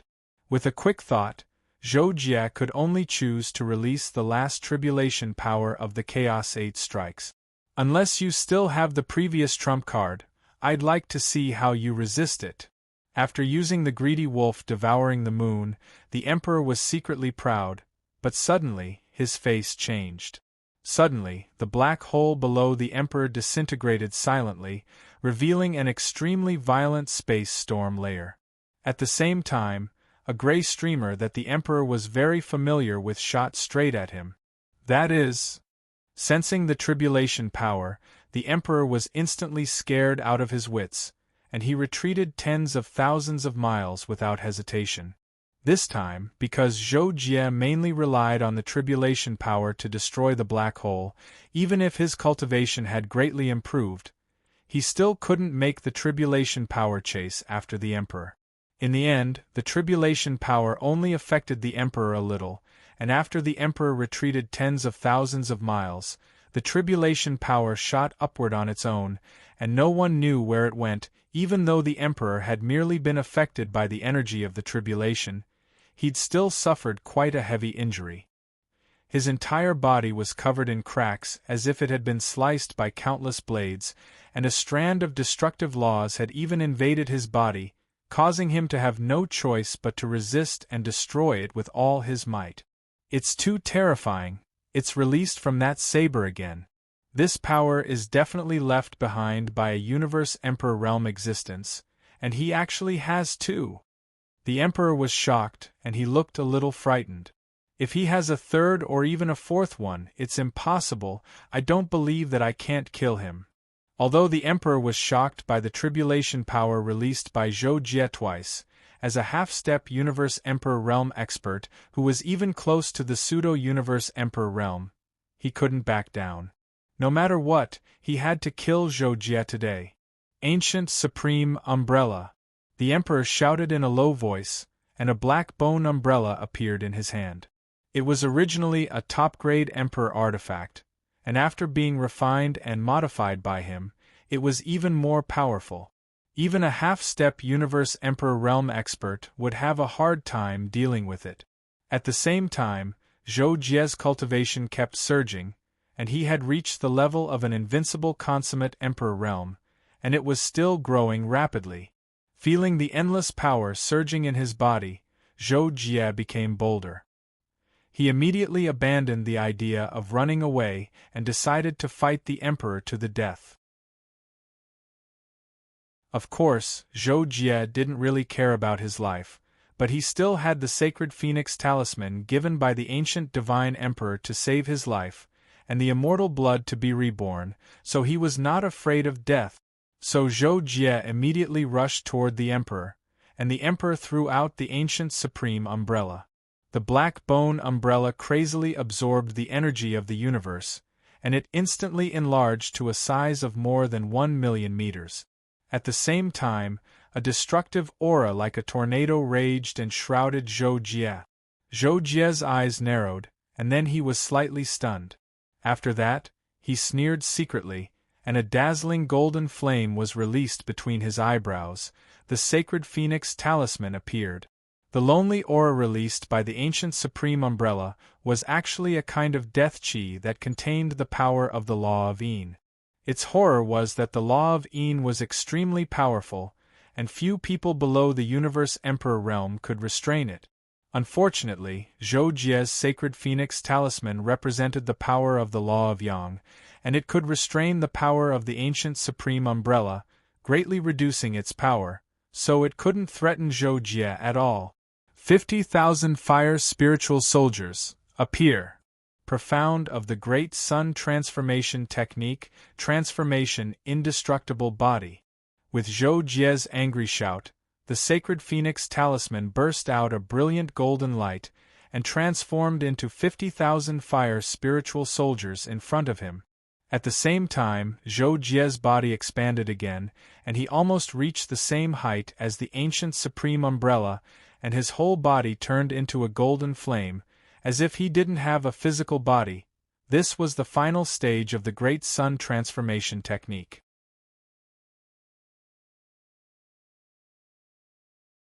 Chapter 428.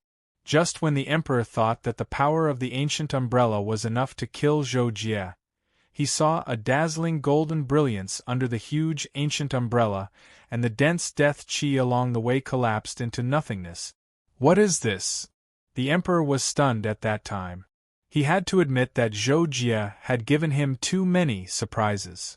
After the golden light, 50,000 fire spirit soldiers rushed out like a golden torrent, tearing apart the void covered by the ancient umbrella and went straight to the Emperor. After that, Zhou Jie, who was 100,000 feet tall, stepped out and followed behind the 50,000 fire spirit soldiers like a general of the army. When the Emperor saw Zhou Jie also rushed out of the ancient umbrella's suppression space, he was shocked, but he made a prompt decision to give up the ancient umbrella and took out a black spear. The name of the spear was Return to One, and it was the Emperor's natal divine weapon. After the original body refined the power of the colorful law, It was transferred to the avatar of the sovereign to cultivate. He wanted to use the power of the black and white law to combine the 9 laws into one and finally become the Universe Emperor weapon that contained the law of the Universe Emperor realm. Although it had not been completely refined, it still contained the 9 laws, which was almost half a Universe Emperor weapon. With the Emperor's strength of the half-step Universe Emperor realm, it was enough to completely reach the power of the pseudo-Universe Emperor realm. No matter what ability you have, the gap between the realms is there. I don't believe that you can overturn the sky. The Emperor thought in his mind, and at the same time, he stabbed the spear in the direction of Zhou Jie. With one spear, the universe was destroyed. The grayish-white spear light shattered the void and collided with the 50,000 fire spirit soldiers at an incredible speed. At the same time, Zhou Jie had already roared, "Formation, break the army!" Under Zhou Jie's command, the 50,000 spiritual soldiers of fire made a uniform posture of thrusting their spears. Their bodies burst out with even more intense white flames, and the overall pale golden flames became even more pure gold, and a terrifying golden spear aura was formed. However, the Emperor's spear was too fast. Before the golden spear was completely formed, it was hit and disintegrated. The 50,000 fire spirit soldiers were swept away by the terrifying impact. They automatically held their shields and turned into a defensive position. They were all knocked back, and the Emperor was also shocked by the impact of the spear, and had to retreat 1,000 meters. The power of the Emperor's spear was too strong. Although the 50,000 fire spirit soldiers didn't collapse because of the formation, it was also because of this that every fire spirit soldier suffered huge injuries. The white armor on the surface of their bodies was completely shattered, and their auras plummeted. Zhou Jie's eyes. Universe Emperor realm. While he felt the power of the half-step Universe Emperor realm, it also aroused his strong fighting spirit. He even prepared to use the Holy Phoenix Talisman to save Phoenix Talisman to save Emperor Talisman to save his life. But before that, he to see how far he was to the Universe Emperor realm. Universe's law of fire, listen to my command, summon the fire spirit soldiers. Zhou Jie's cultivation was still increasing. At this moment, he decided to go all out, regardless of the consumption. The energy in Zhou Jie's body surged out crazily, and at the same time, his soul power absorbed the universe's energy to the maximum. Under the cooperation of the Holy Phoenix Talisman, the more powerful law of fire condensed into fire spirit soldiers. In this way, the 50,000 heavily injured fire spirit soldiers almost instantly recovered to their peak. At the same time, a large number of new fire spirit soldiers emerged, and in the blink of an eye, there were more than 60,000 fire spirit soldiers. Seeing this, the Emperor's face was gloomy, but he was not afraid at all. Only the killing intent in his heart kept condensing into the return to one spear in his hand. The next spear, he would not hold back. He wanted to kill Zhou Jie. At this moment, Zhou Jie was accumulating the power of the Holy Phoenix Talisman and condensing the fire spirit soldiers. He wanted to unleash his strongest attack, and the Emperor was doing the same. Under the accumulation of power, although they did not deliberately unleash it, the universe's energy and law of fire spirit soldiers far exceeded the fluctuations of any previous battle. As a result, the alternate world space they were in collapsed layer by layer, finally revealing the realm sealing array.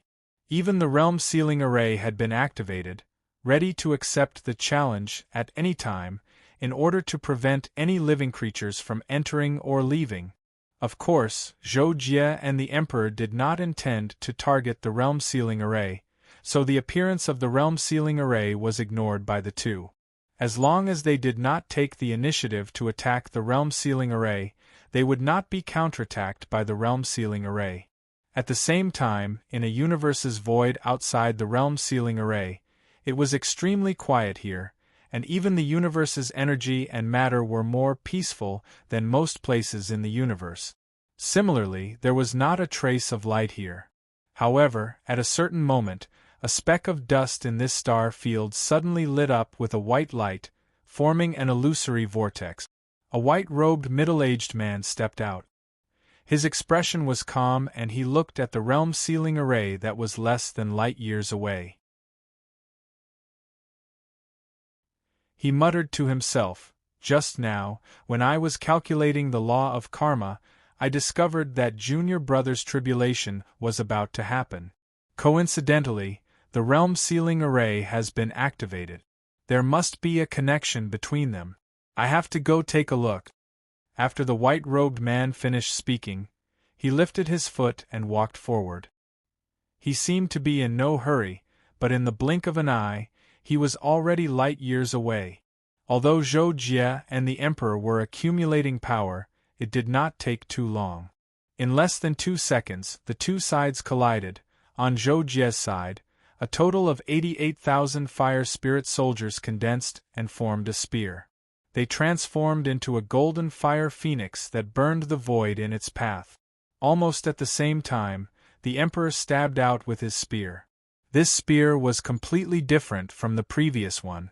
It was like the difference between a strong man's spear and a child's spear. Just the power alone was more than 10 times greater, not to mention that there were 9 laws fused into it as a destructive force. The golden fire phoenix formed by the 88,000 fire spirit soldiers collided with the huge gray spear light that the Emperor stabbed out. The golden fire phoenix almost collapsed and disappeared in an instant.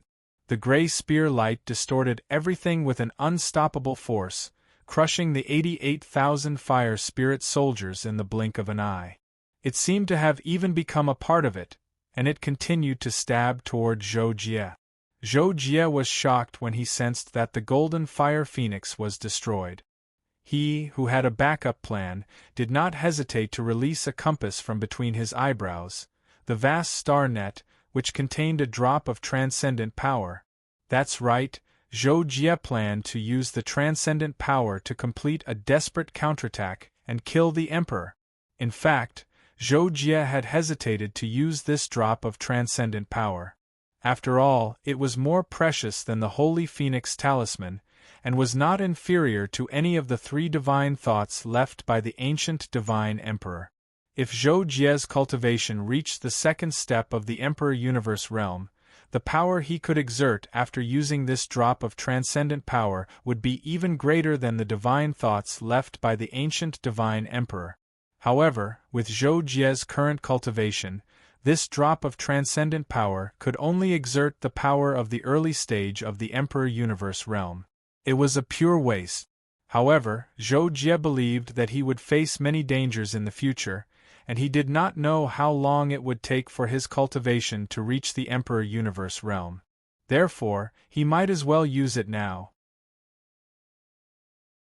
Moreover, Zhou Jie had another motive for using the transcendent power, and that was to make use of the comprehension of the laws brought about by the transcendent power and the good fortune brought about by the awakening of his bloodline to break through to the half-step Universe Emperor realm.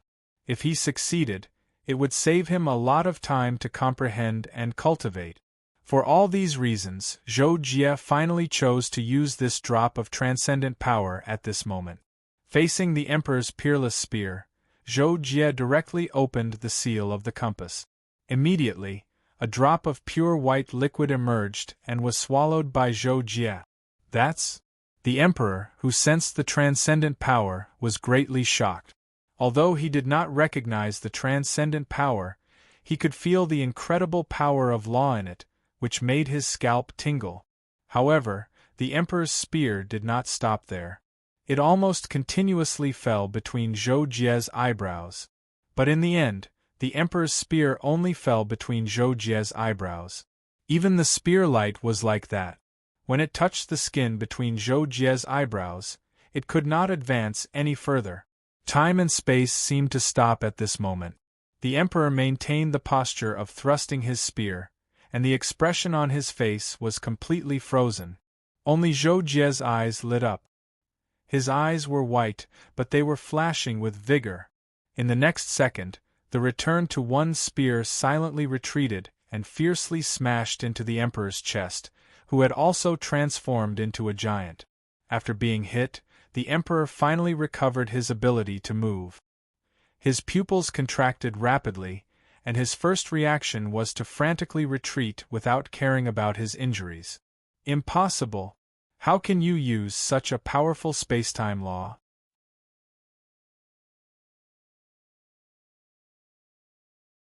Chapter 429. Zhou Jie did not hear the Emperor's shocked words at all. At that time, he was completely immersed in the feelings brought by the transcendent power. Although it was the second time, Zhou Jie was not prepared for that feeling at all. Instead, he was even more caught off guard. The reason was actually very simple. Earlier, Zhou Jie had just become an imperial emperor, and his level was too low to use the transcendent power. He could only maintain it for less than a minute.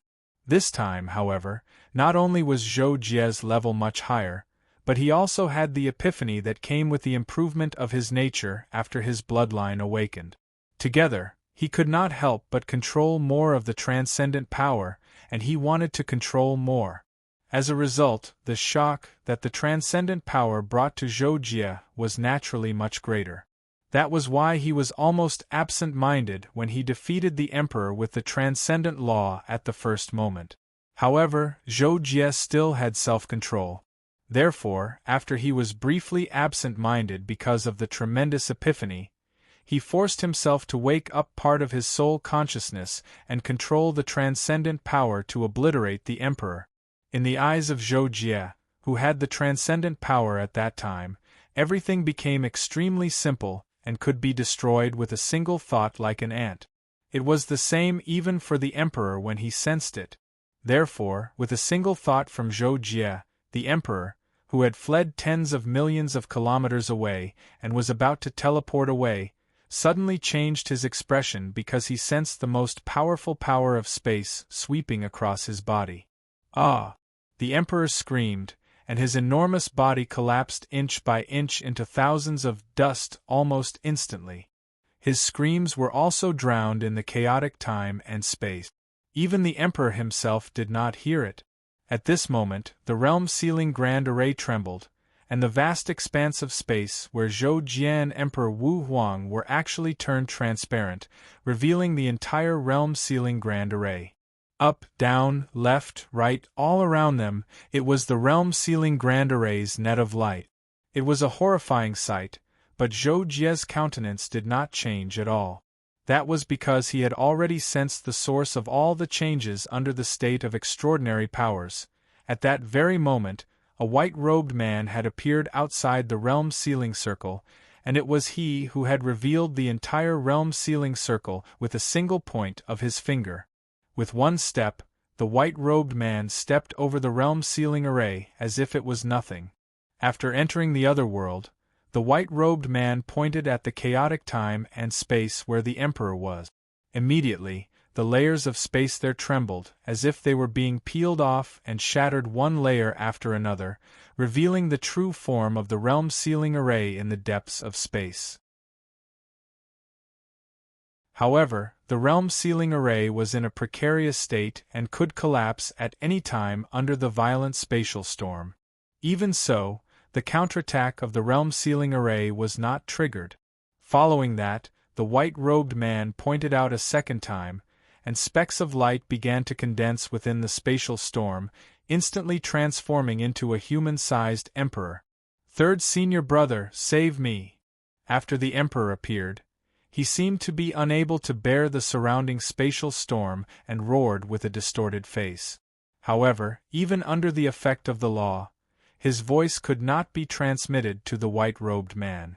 Only a trace of his consciousness was received by the white-robed man and Zhou Jie. "Third senior brother?" Zhou Jie sensed the will of the Emperor and suddenly realized something, which made him feel surprised and doubtful. It turned out that Zhou Jie had heard some information about the Universe Emperor from the ancient Divine Emperor before he came here, including the 3 personal disciples he had once accepted. Each of the personal disciples could be said to be amazing, and the first and third personal disciples had even reached the Tao fusion realm, the first step of the Universe Emperor realm. At this moment, with the help of the transcendent power, Zhou Jie could clearly see that the white-robed man was in the Universe Emperor realm. Zhou Jie initially guessed that he was in the first step of the Universe Emperor realm, which was the Tao fusion realm. Combined with the fact that the third personal disciple of the Universe Emperor was in the Universe Emperor realm, Zhou Jie could not help but connect the dots. Therefore, he speculated that the white-robed man was the third personal disciple of the Universe Emperor, Su Jingdu. As for the fact that the Emperor called him third senior brother, it was very likely that he was a new personal disciple of the Universe Emperor. In fact, Zhou Jie's guess was completely correct. The white-robed man was the third personal disciple of the Universe Emperor, Su Jingdu, and the Emperor was the fourth personal disciple. The Universe Emperor had only accepted 4 personal disciples so far. In reality, the Emperor did not need to say anything. Su Jingdu had already made his move. With the third finger, the spatial storm around the Emperor collapsed with a loud bang. Even the turbulent spatial flood layer seemed to have stopped instantly, and there was no longer any threat from the power of space. Seeing this, the Emperor immediately escaped from the depths of the spatial mezzanine and came to a relatively stable shallow layer of broken space. Once he was out of danger, the Emperor raised his head and sent a voice transmission to Su Jingdu. "Senior brother, this person ruined my plan to break through and even tried to kill me.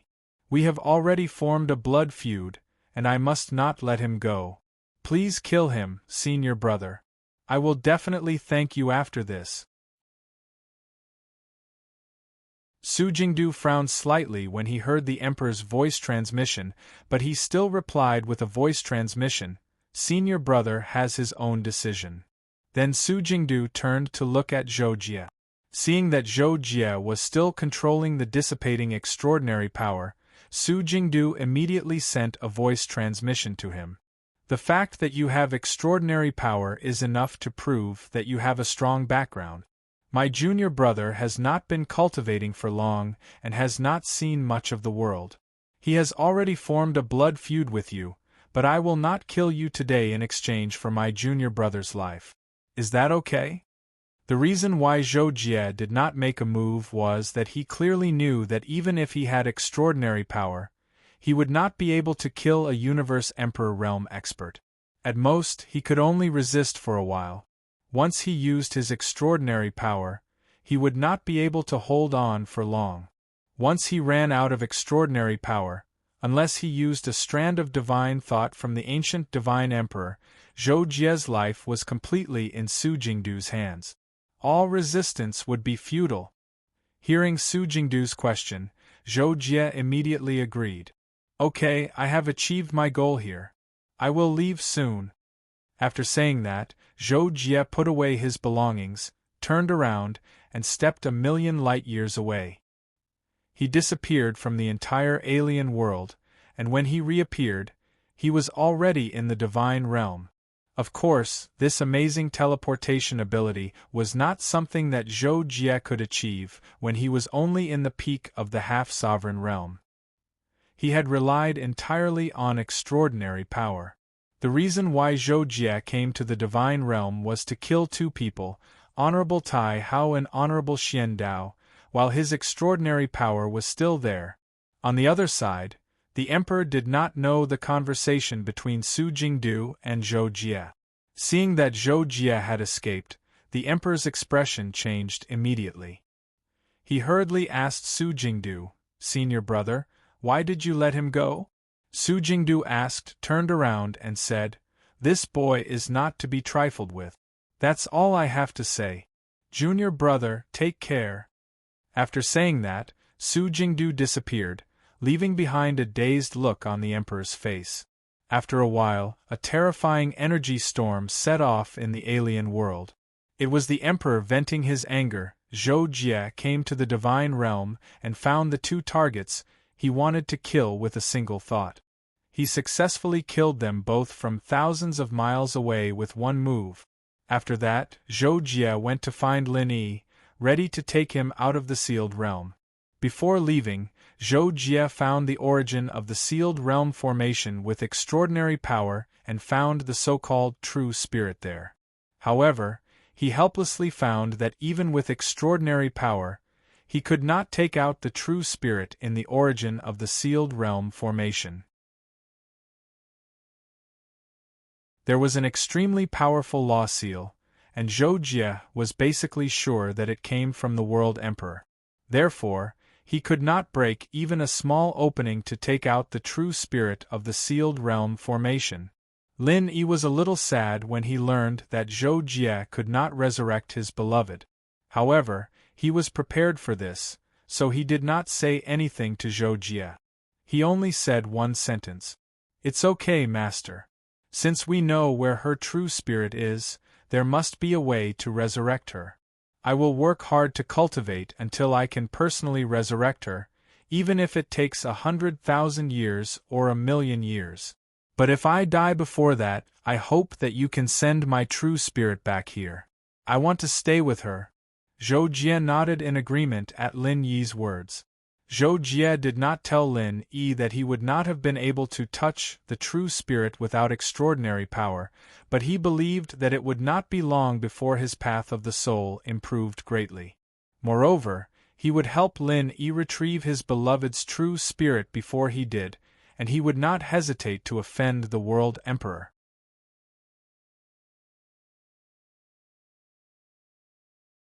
Chapter 430. After Zhou Jie left the sealed realm with Lin Yi, he began to make plans for the next step. First of all, he had to settle Lin Yi down. After all, Zhou Jie and Lin Yi had a long way to go, and Lin Yi's cultivation was far from enough to follow him through the dangers that he might face in the future. Therefore, Zhou Jie had to show Lin Yi the way in the future, just like how ancient divine emperor let Zhou Jie come to the sealed realm. Therefore, after a short consideration, Zhou Jie began to teach Lin Yi some magic skills, such as the illusory body of 3,000 thunders, the infinite divine hands, and the 9 changes of stars. Zhou Jie taught Lin Yi all of them without reservation. However, the magic skill of heart force and the 18 falls of staining Zhou Jie had not reached the advanced level, so Zhou Jie could not teach them. After spending 3 months teaching and guiding Lin Yi, Zhou Jie let Lin Yi temporarily cultivate in the Xiaoyu airboat, while he began to refine a life-saving item for Lin Yi. Although Zhou Jie and Lin Yi were not friends, and their relationship as master and disciple was only caused by a chance encounter, Zhou Jie had checked Lin Yi's memory and felt that Lin Yi was not bad. Therefore, Zhou Jie did not take him as a disciple for fun, but sincerely wanted to cultivate Lin Yi into an expert. Therefore, Zhou Jie was very concerned about the upper limit of the life-saving item that he gave Lin Yi. At least, it must be able to protect the life of those who were invincible in the consummate Imperial Emperor realm. Finally, after more than 2 years, Zhou Jie successfully made a formation disk that was easy to activate. It contained Zhou Jie's law of thunder and fire and a trace of his consciousness. When fully activated, it was enough to trap and kill an expert in the consummate Imperial Emperor realm.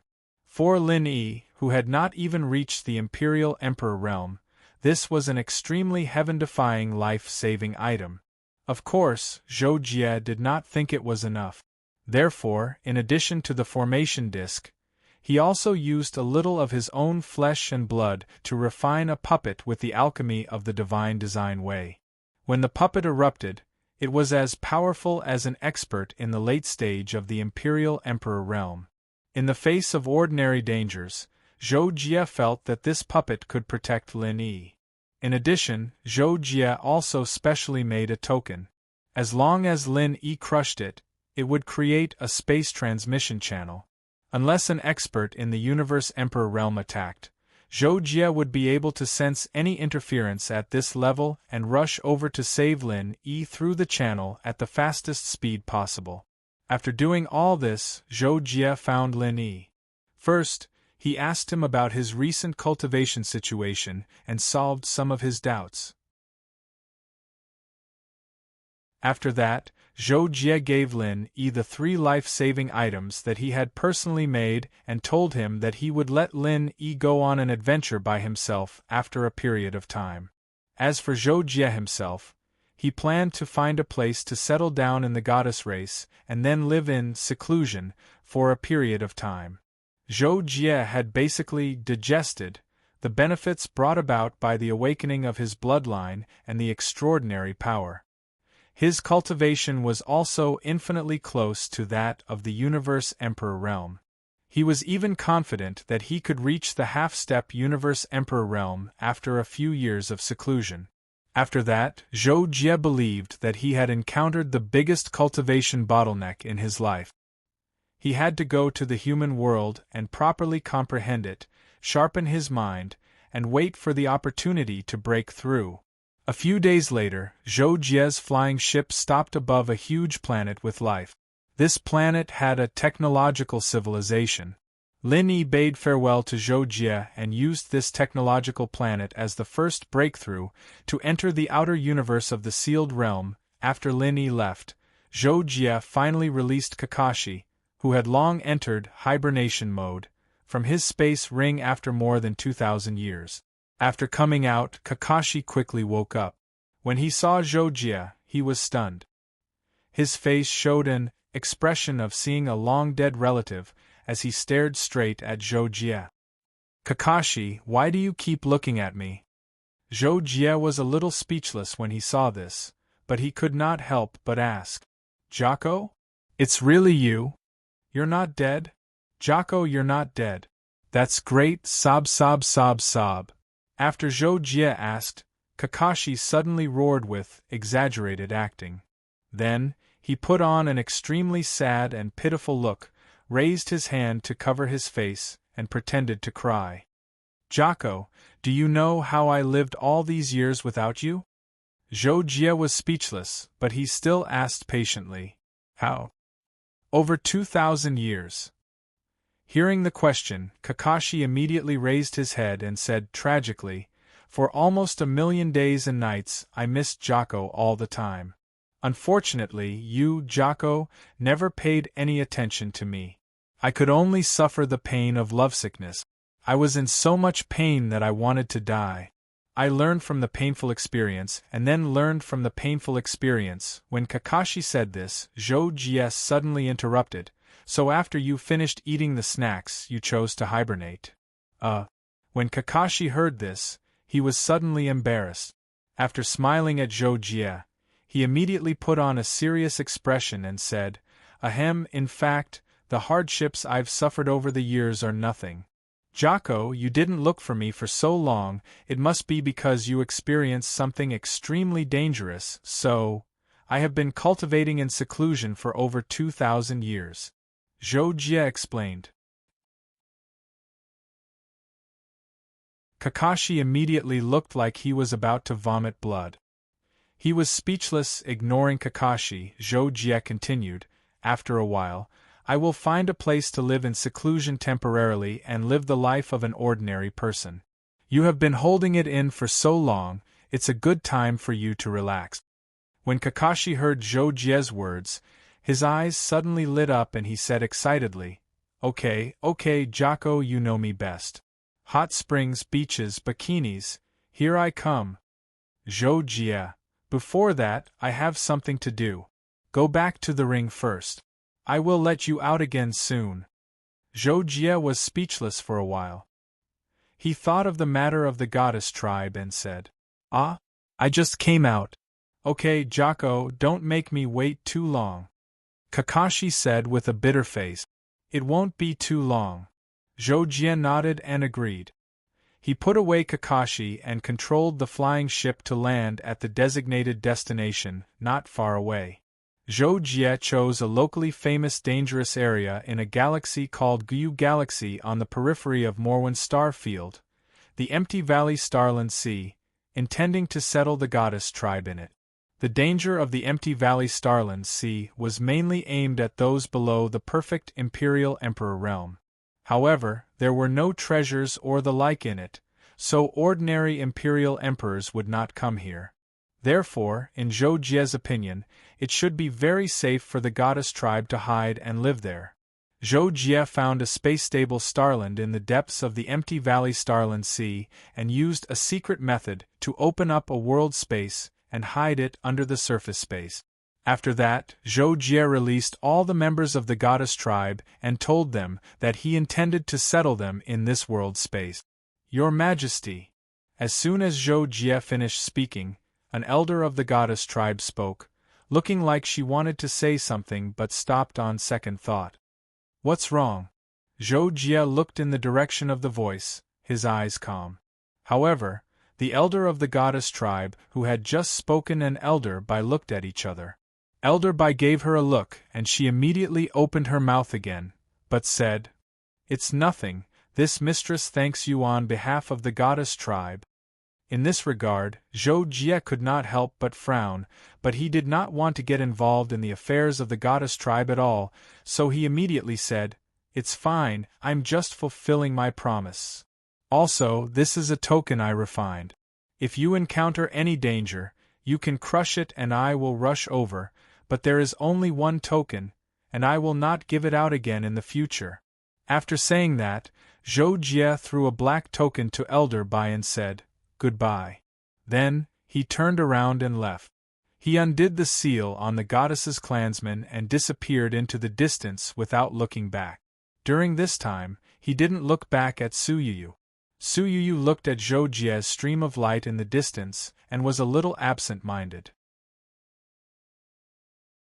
It was not until Elder Bai came over and asked her what was wrong that she shook her head and showed a bitter smile on her face. After settling the goddess tribe, Zhou Jie returned to the flying boat and called out Kakashi to discuss with him where to live in seclusion next. After flying aimlessly for about 2 days in the Guyu Galaxy, the flying boat finally stopped in the sky above a vast interstellar continent. This was the largest interstellar continent in the Guyu Galaxy, the Rain God continent. It was said that a long time ago, an imperial emperor powerhouse who called himself the Rain God was born here, and he was also the only one on this continent for hundreds of millions of years. Therefore, this continent was named the Rain God.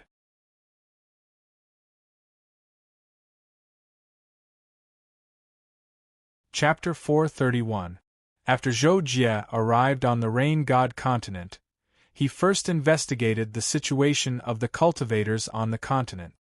He found that almost 10% of the living beings here had the strength of a Star Lord.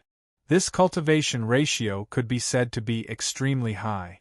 There were also more than 100 beings above the Lord level, which was even more than the entire Wanhai Star Zone in Zhou Jie's hometown.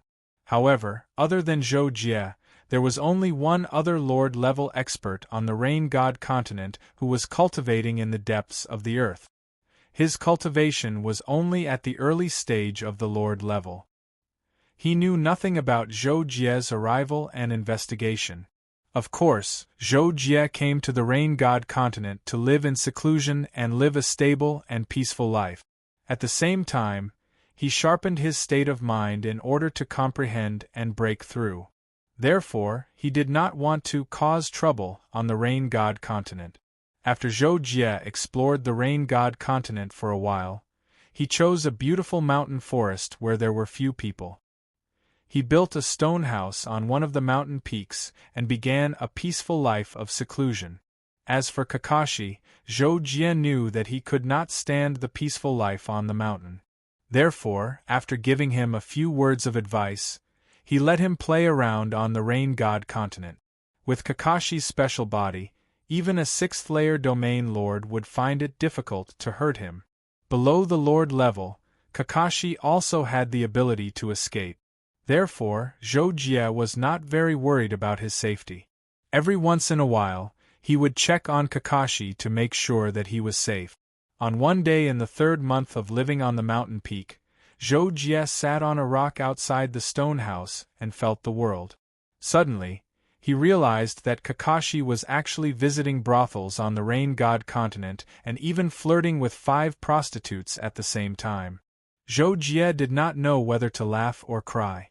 Unknowingly, Kakashi is becoming more and more like a real person. It seems that he is beginning to understand the matters between men and women, Zhou Jie said to himself with a faint smile on his face. Although visiting brothels wasn't a good thing in itself, Zhou Jie felt that Kakashi was an artificial intelligence after all. In the past, he didn't know much about human emotions. Now that he had learned how to flirt, it was something to be happy about. However, it wasn't long before Zhou Jie's expression became melancholy. During these few months of peaceful time, besides spending most of his time reflecting on the world and digesting the fortuitous encounters he'd obtained, Zhou Jie couldn't help but recall all sorts of happy and unhappy things of the past. This made Zhou Jie realize that even though he was flushed with success after obtaining the inheritance of the Holy Land on his path of cultivation, there didn't seem to be too many things worth being happy about apart from that. It was even to the extent that most of the beautiful memories in his mind were shattered and turned into sad memories. Part of all this was because of sulphuri, but more importantly, it was because of Ling Shui-er's death. Zhou Jie had only loved 2 women in his life, yet both of them seemed to have no fate with him. Up until now, neither of them had been able to accompany him by his side. As he thought like this, Zhou Jie suddenly felt slightly lonely. It turned out that even if he cultivated the laws for 1,000 years, his mind would be completely immersed in it, and he would practically be unaware of the passage of time, nor would he have the slightest feeling of unbearable loneliness. However, his cultivation had reached a bottleneck now, and his comprehension of the laws was close to the limit. It was difficult for him to advance in the slightest, so he chose to temper his mind in order to break through. But in this way, Zhou Jie couldn't help but feel slightly sad when he thought of the past. This also allowed him to understand that it was probably difficult for him to continue living like this. Thus, after pondering for a long time, Zhou Jie suddenly had the thought of establishing a sect. He wanted to widely recruit disciples and share the doubts in his heart with others. Perhaps others would inadvertently be able to awaken the dreamer with a single word, allowing him to attain great enlightenment, and thus break through to the pseudo-universe emperor realm. If I'm able to comprehend heart force, then my cultivation would be able to advance greatly. Not to mention completely advancing to the half-step universe emperor realm, it's even possible for me to attain the pseudo-universe emperor realm. After that, it would be the time for me to truly attain the universe emperor realm. After Zhou Jie considered it clearly in his heart, he decided to establish a sect and recruit disciples. However, even though he had this idea, it wasn't easy to implement it. After all, if Zhou Jie directly established a sect, then under the circumstances that not many people knew about it, he wouldn't be able to recruit anyone, let alone recruit some people with extremely high comprehension of the laws of the universe. Thus, after thinking about it for a while, Zhou Jie finally made a decision.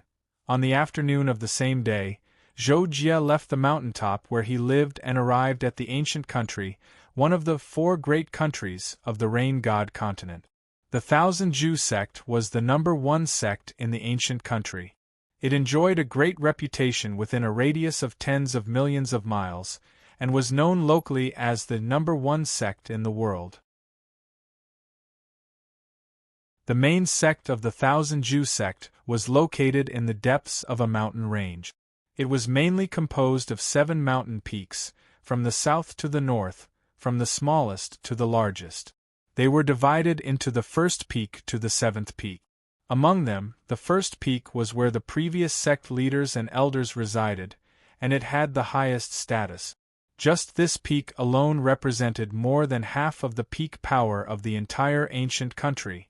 On this day, Zhou Jie silently appeared on the first peak of the Thousand Jew sect and directly found the strongest person of the Thousand Jew sect at that time, the previous sect leader, Qiubuhan. At that time, Qiubuhan was in seclusion at the bottom of a deep pool in the depths of the first peak. In the face of Zhou Jie's silent appearance, he could not help but turn pale with fright. However, when Zhou Jie's thought made Qiu Buhan unable to move at all, he clearly realized that Zhou Jie's strength was irresistible. Zhou Jie directly told Qiu Buhan his purpose for coming. He wanted him to temporarily hand over the management of the Thousand Jew sect to him and return it after a few years. Regarding this, Qiu Buhan could not refuse. In addition, Zhou Jie said that he would return it when the time came, so he agreed without the slightest hesitation. After taking over the Thousand Jew sect, Zhou Jie gave the order to widely accept disciples. The rules for accepting disciples were specially set by him. It was divided into two parts. One was the soul illusion test. Zhou Jie personally created a tool for the test. The second part was to answer 3 questions. The 3 questions were, what is heaven and earth? What is the law? And what is my will? After doing all this, Zhou Jie asked Qiu Buhan to personally supervise the implementation of the test. He requested that Qiu Buhan submit at least 300 answers to the test questions every year. As for the results of the soul illusion test, Zhou Jie had his own way of knowing. After that, Zhou Jie found a bamboo forest on the first peak of the Thousand Jew sect, opened up a cave, and lived there. Other than accepting disciples, it could be said that Zhou Jie did not interfere with the Thousand Jew sect in any way. Due to Zhou Jie's invisible pressure, Qiu Buhan immediately began to carry out Zhou Jie's instructions. In order to recruit more disciples, he even asked the various peaks to send disciples to the ancient nation to specially select some geniuses and bring them back. At the end of the first month after Zhou Jie opened the sect, more than 100 people from the Thousand Jew sect came to participate in the entrance test set by Zhou Jie. Although Zhou Jie's test had almost no requirements for cultivation, most of the 100 people who participated in the entrance test were cultivators above the Star Lord rank. The weakest was at the late stage of the mortal body realm. However, not a single one of the 100 people in the first month passed Zhou Jie's illusory realm test. As for their answers to the 3 questions, Zhou Jie also looked at them and did not feel that there was anything special about them. Some of them were even funny. It was obvious that they did not understand the questions at all. The Thousand Jew sect's reputation was indeed very big. In addition, Zhou Jie deliberately recruited disciples on a large scale. In the first year that Zhou Jie came, more than 1,200 people participated in the entrance test set by Zhou Jie. Among them, there were even 3 Lord-rank experts who came out of curiosity. However, none of them passed Zhou Jie's illusory realm test. They did not answer the questions set by Zhou Jie and left in a hurry. Zhou Jie did not feel that it was strange that more than 1,000 people did not pass the illusory realm test set by him in the first year. As for the answers of those 1,000 people to the 3 questions, Zhou Jie also looked at them. Although there were some outstanding answers, Zhou Jie did not feel anything when he thought about it. Moreover, some of the answers were purely exaggerated and had no practical meaning. This made Zhou Jie shake his head continuously. Later, Zhou Jie changed the rules. That was, only those who passed the illusory realm test were qualified to answer the 3 questions set by him. As a result, in the second year, not a single person's answer was submitted to Zhou Jie. Disappointed, Zhou Jie secretly left the Thousand Jew sect and went to the other top forces in the ancient country. Following the same pattern, he waited for someone to answer the 3 questions that he had asked. Of course, during this period, among the various forces that Zhou Jie went to, there were some famous experts who boldly answered Zhou Jie's 3 questions. However, Zhou Jie only shook his head and then let them experience the illusory realm test that he had set up. In the end, even those famous experts could not pass the illusory realm that Zhou Jie had set up. Among them, there were even a few lords of the 4th or 5th domain.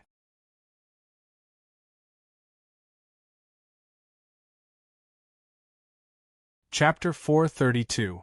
As time passed, Zhou Jie got used to not receiving an answer for a long time. He returned to his residence in the Thousand Jew sect and began his peaceful life. 6 years had passed, and Zhou Jie still hadn't received any answers. This also meant that no one had passed the illusory realm test set by Zhou Jie. This day was as ordinary as any other day for Zhou Jie. After a few years, Zhou Jie's state of mind had improved to a certain extent, and he had also gained many new insight. His cultivation had also completely stabilized at the half-step Cosmos Emperor realm. Only the aspect of his soul had yet to reach perfection. Zhou Jie possessed the strength of the half-step Cosmos Emperor realm, but it didn't mean that he was at the half-step Cosmos Emperor realm with perfection in his body, soul, and laws. This was because the perfection of the 3 aspects of his body and other aspects didn't require any other conditions to reach the half-step Cosmos Emperor realm. Zhou Jie, on the other hand, had reached the half-step Cosmos Emperor realm, and his battle prowess had increased by using secret techniques and treasures. It was also because he hadn't reached perfection that Zhou Jie didn't dare to attempt a breakthrough. Instead, he wanted to wait until his soul had reached perfection. At that time, Zhou Jie's strength might reach the pseudo-cosmic Emperor realm, and the danger of breaking through would be even smaller. According to the situation of the pseudo-cosmic Emperor realm breakthroughs in the past, it could be said to be 100% safe. As the sun set in the west, Zhou Jie came to a fixed place to watch the sun set as usual. Although with his strength, he could make the sun millions of light years away rise and fall with a thought, he had never thought of interfering with everything in this universe and nature. As the sun sets, the heartbroken man is at the end of the world. Zhou Jie suddenly opened his mouth and shook his head with a bitter smile. But suddenly, Zhou Jie's expression changed, and the excitement on his face was indescribable. Finally, someone passed the illusory realm test. Zhou Jie was stunned for a moment before revealing a smile that was rarely seen in 1,000 years. He stood up and disappeared.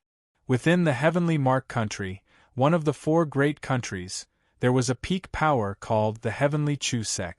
The reason why it was said to be in the past was because the first and second generation sect masters had fallen one after another. There was only 1 second domain lord and 2 first domain lords in the sect. On this day, Heavenly Mark Empire's Chu Jianzhou's famous scholar, Su Yulan, came to the Chu Heavenly Gate and requested to undergo the entrance examination set by Zhou Jie. In the end, Su Yulan had walked out of Zhou Jie's dreamland in less than 4 hours. She had become the first person to pass the dreamland test in several years. When the person in charge of the entrance examination saw Su Yulan walk out of the examination room, he was completely dumbfounded. It was no wonder he was like this, because in all these years, he had seen no less than 500 people enter the examination room, and within half a day to 2 days, these people would be thrown out of the room, which meant that they had failed the examination. As for someone like Su Yulan who walked out by herself, it was the first time he saw it. You! The person in charge of the examination looked at Su Yulan and stuttered for a long time, wanting to say something. But at this time, Zhou Jie appeared in front of Su Yulan.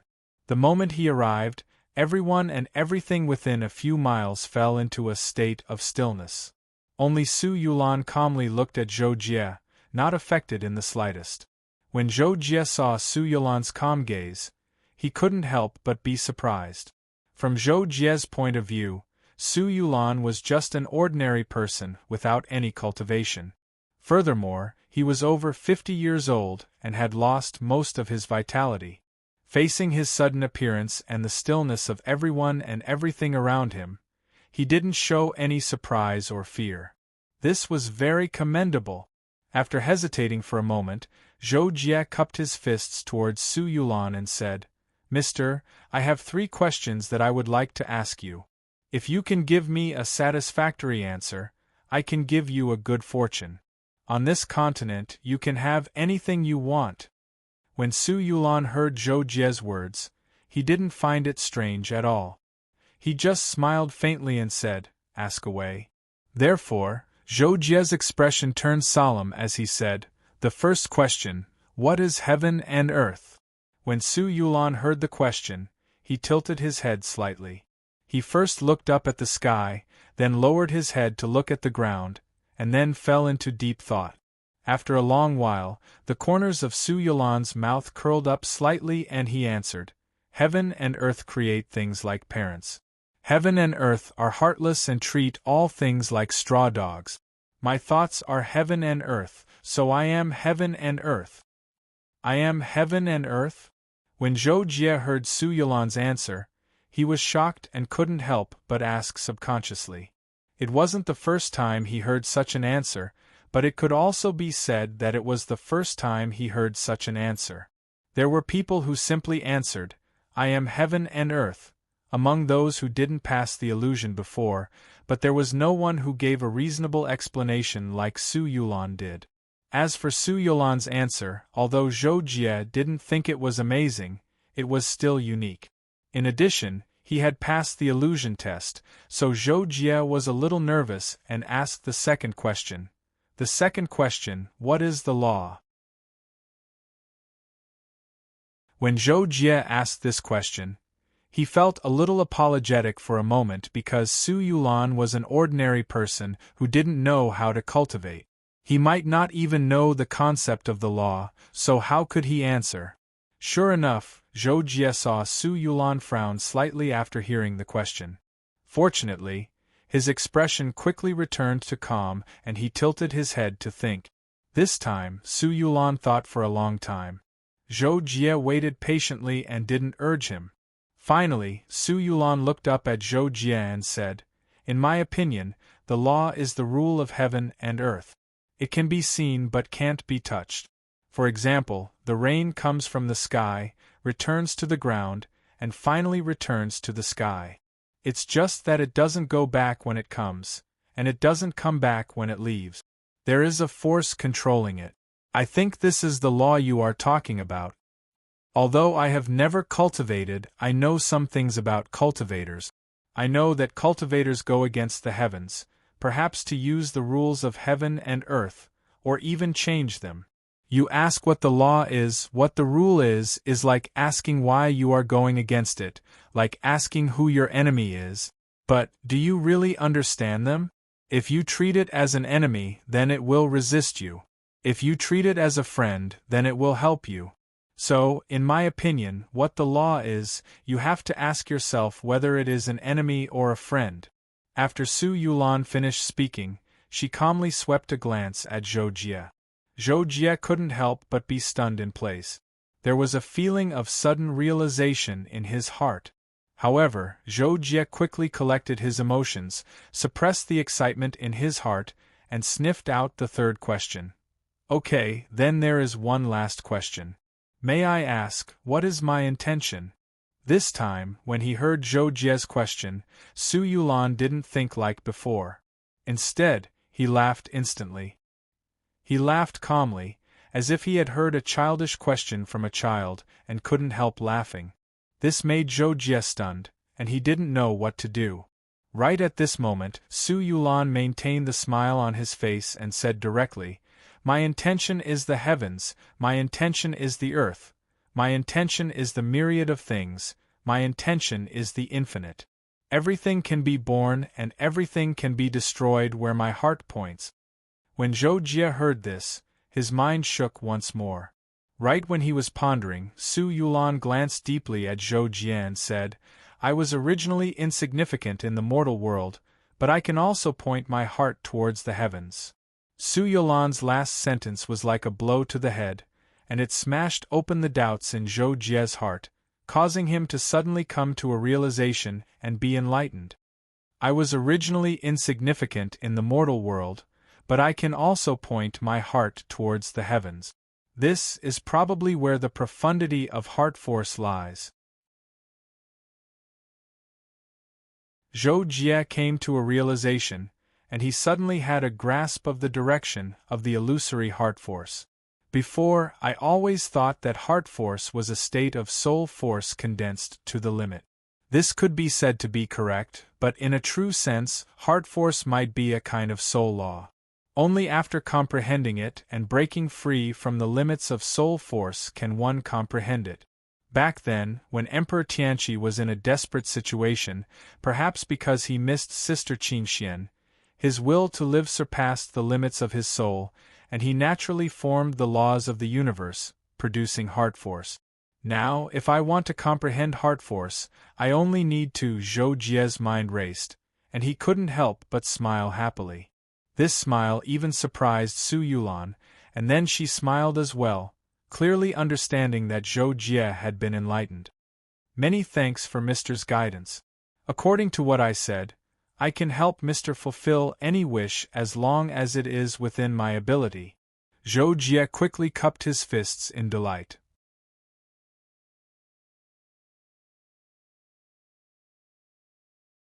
Chapter 433. Hearing Zhou Jie's words, Su Yulan hesitated for a moment. His eyes flickered as if he was struggling, but in the end, he looked up at Zhou Jie and said, I want to cultivate and become a cultivator. I want to have a longer lifespan so that I can confirm my thoughts and fully comprehend the Tao of heaven and earth. Su Yulan's request made Zhou Jie's eyes glitter. He couldn't help but think that with Su Yulan's level of comprehension, it wouldn't be difficult for him to become an imperial emperor if he had enough resources to support his cultivation. It might even be possible for him to reach the Cosmos Emperor realm. Okay, I can reshape your body and let you have the cultivation of a Star Lord. I'll also transmit everything about the world of cultivators to you. Therefore, Zhou Jie gladly agreed. He then raised his hand and pointed at Su Yulan. Immediately, thousands of energy rays emerged and enveloped Su Yulan. With Zhou Jie's half-step Cosmos Emperor realm strength, it couldn't be easier for him to transform Su Yulan into a Star Lord. However, Su Yulan hadn't even reached the mortal body realm, so he had to gradually transform himself to become a Star Lord. Therefore, the process took about 2 hours. Su Yulan's body and cultivation had reached the level of a 9-star lord. However, since he had no combat experience, he could be said to be one of the weakest 9-star lords in history. Of course, besides improving Su Yulan's body and cultivation, Zhou Jie had also given him some cultivation techniques and secret techniques, allowing him to cultivate smoothly until the Imperial Monarch realm. As for after the Imperial Monarch realm, comprehension of the laws and other aspects mainly depended on the individual. Zhou Jie believed in Su Yulan's comprehension ability. After he became an imperial monarch, his strength would probably improve much faster than before. To Su Yulan, the most difficult period was the period when he was at the Overlord realm. The light dispersed, and Su Yulan stood where he was. His appearance and clothes were the same as 2 hours ago, but his eyes were much brighter. There was also a confidence and sharpness that came with his strength. It was as if he had suddenly become much younger. In fact, after her cultivation had improved, Su Yulan's appearance could have become much younger. However, out of respect, Zhou Jie deliberately prevented her from becoming younger, so that Su Yulan still had the appearance of a middle-aged man. This way, she would have more of the temperament of a Confucian master. Thank you. Su Yulan clasped her hands at Zhou Jie after she came back to herself from the tremendous changes in her body. At the same time, she was more shocked than before. When Su Yulan was still an ordinary person, she couldn't sense the power of the universe, and Zhou Jie looked like an ordinary person to her. However, after she became a Star Lord, she was able to sense the power of the universe, but when she looked at Zhou Jie again, she found that Zhou Jie didn't exist in her perception. How could she not be shocked? You don't have to be so courteous, Grandmaster. Zhou Jie hesitated for a moment before he cupped his fists and said. The reason why Zhou Jie hesitated for a moment was because he was considering whether to accept Su Yulan as his disciple. However, when he thought of how high her state of mind was, even he felt ashamed of his own inferiority. He finally gave up the idea of accepting a disciple. However, after Zhou Jie finished speaking, he raised his hand and pointed at the space between his eyebrows. A light red ball of energy was condensed, and then he flicked it into Su Yulan's forehead. After that, Zhou Jie said to Su Yulan, "I've planted a trace of the laws of lightning and fire between your eyebrows. With it, no one below the Imperial Monarch realm can hurt you. Even some Imperial Monarchs can hurt you and make them worry.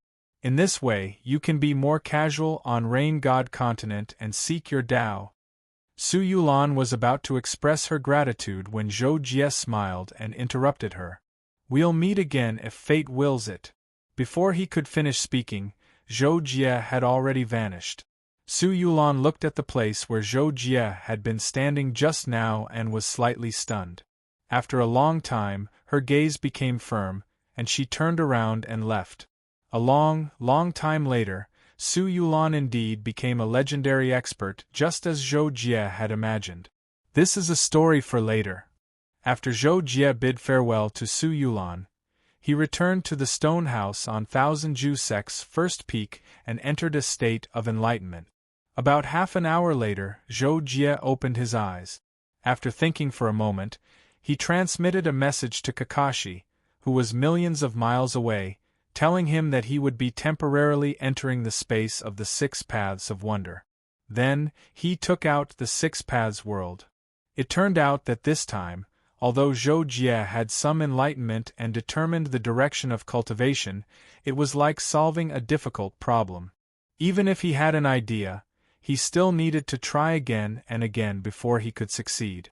This was the case for Zhou Jie. After half an hour of enlightenment, he knew that it would be difficult for him to take the final step. If he wanted to take the final step, the best way was naturally to find Zhou Jihuan. With her help, Zhou Jie believed that he had a 99% chance of comprehending the power of heart.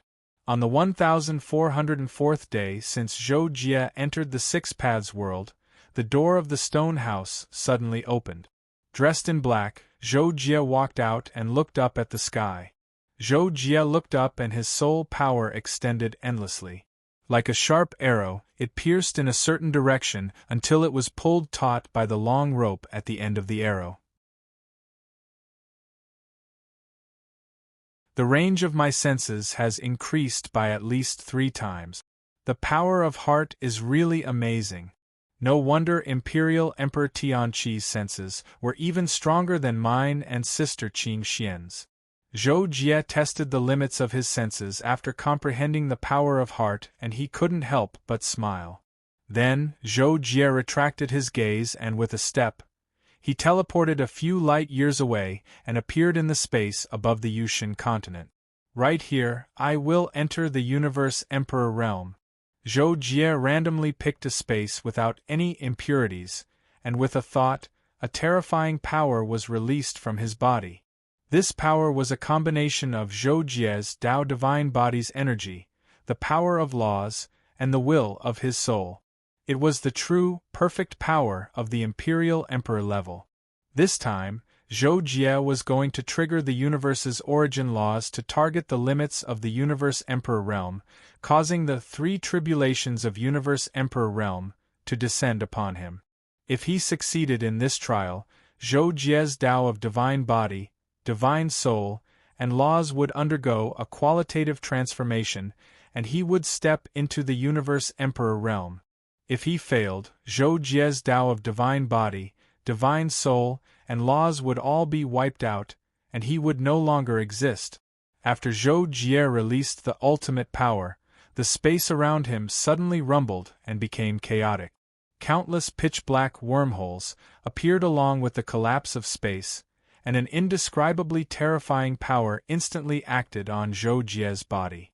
In an instant, Zhou Jie's vision turned pitch-black, and he completely lost his senses of the outside world. He didn't know what had happened, but he felt a sharp pain in his body. The pain was indescribable. It could only be said that it was like an ordinary person's every cell wall being peeled off at the same time. Every millimeter of the body was suffering a pain that was countless times more painful than being skinned. Zhou Jie's divine body instantly shattered and disintegrated.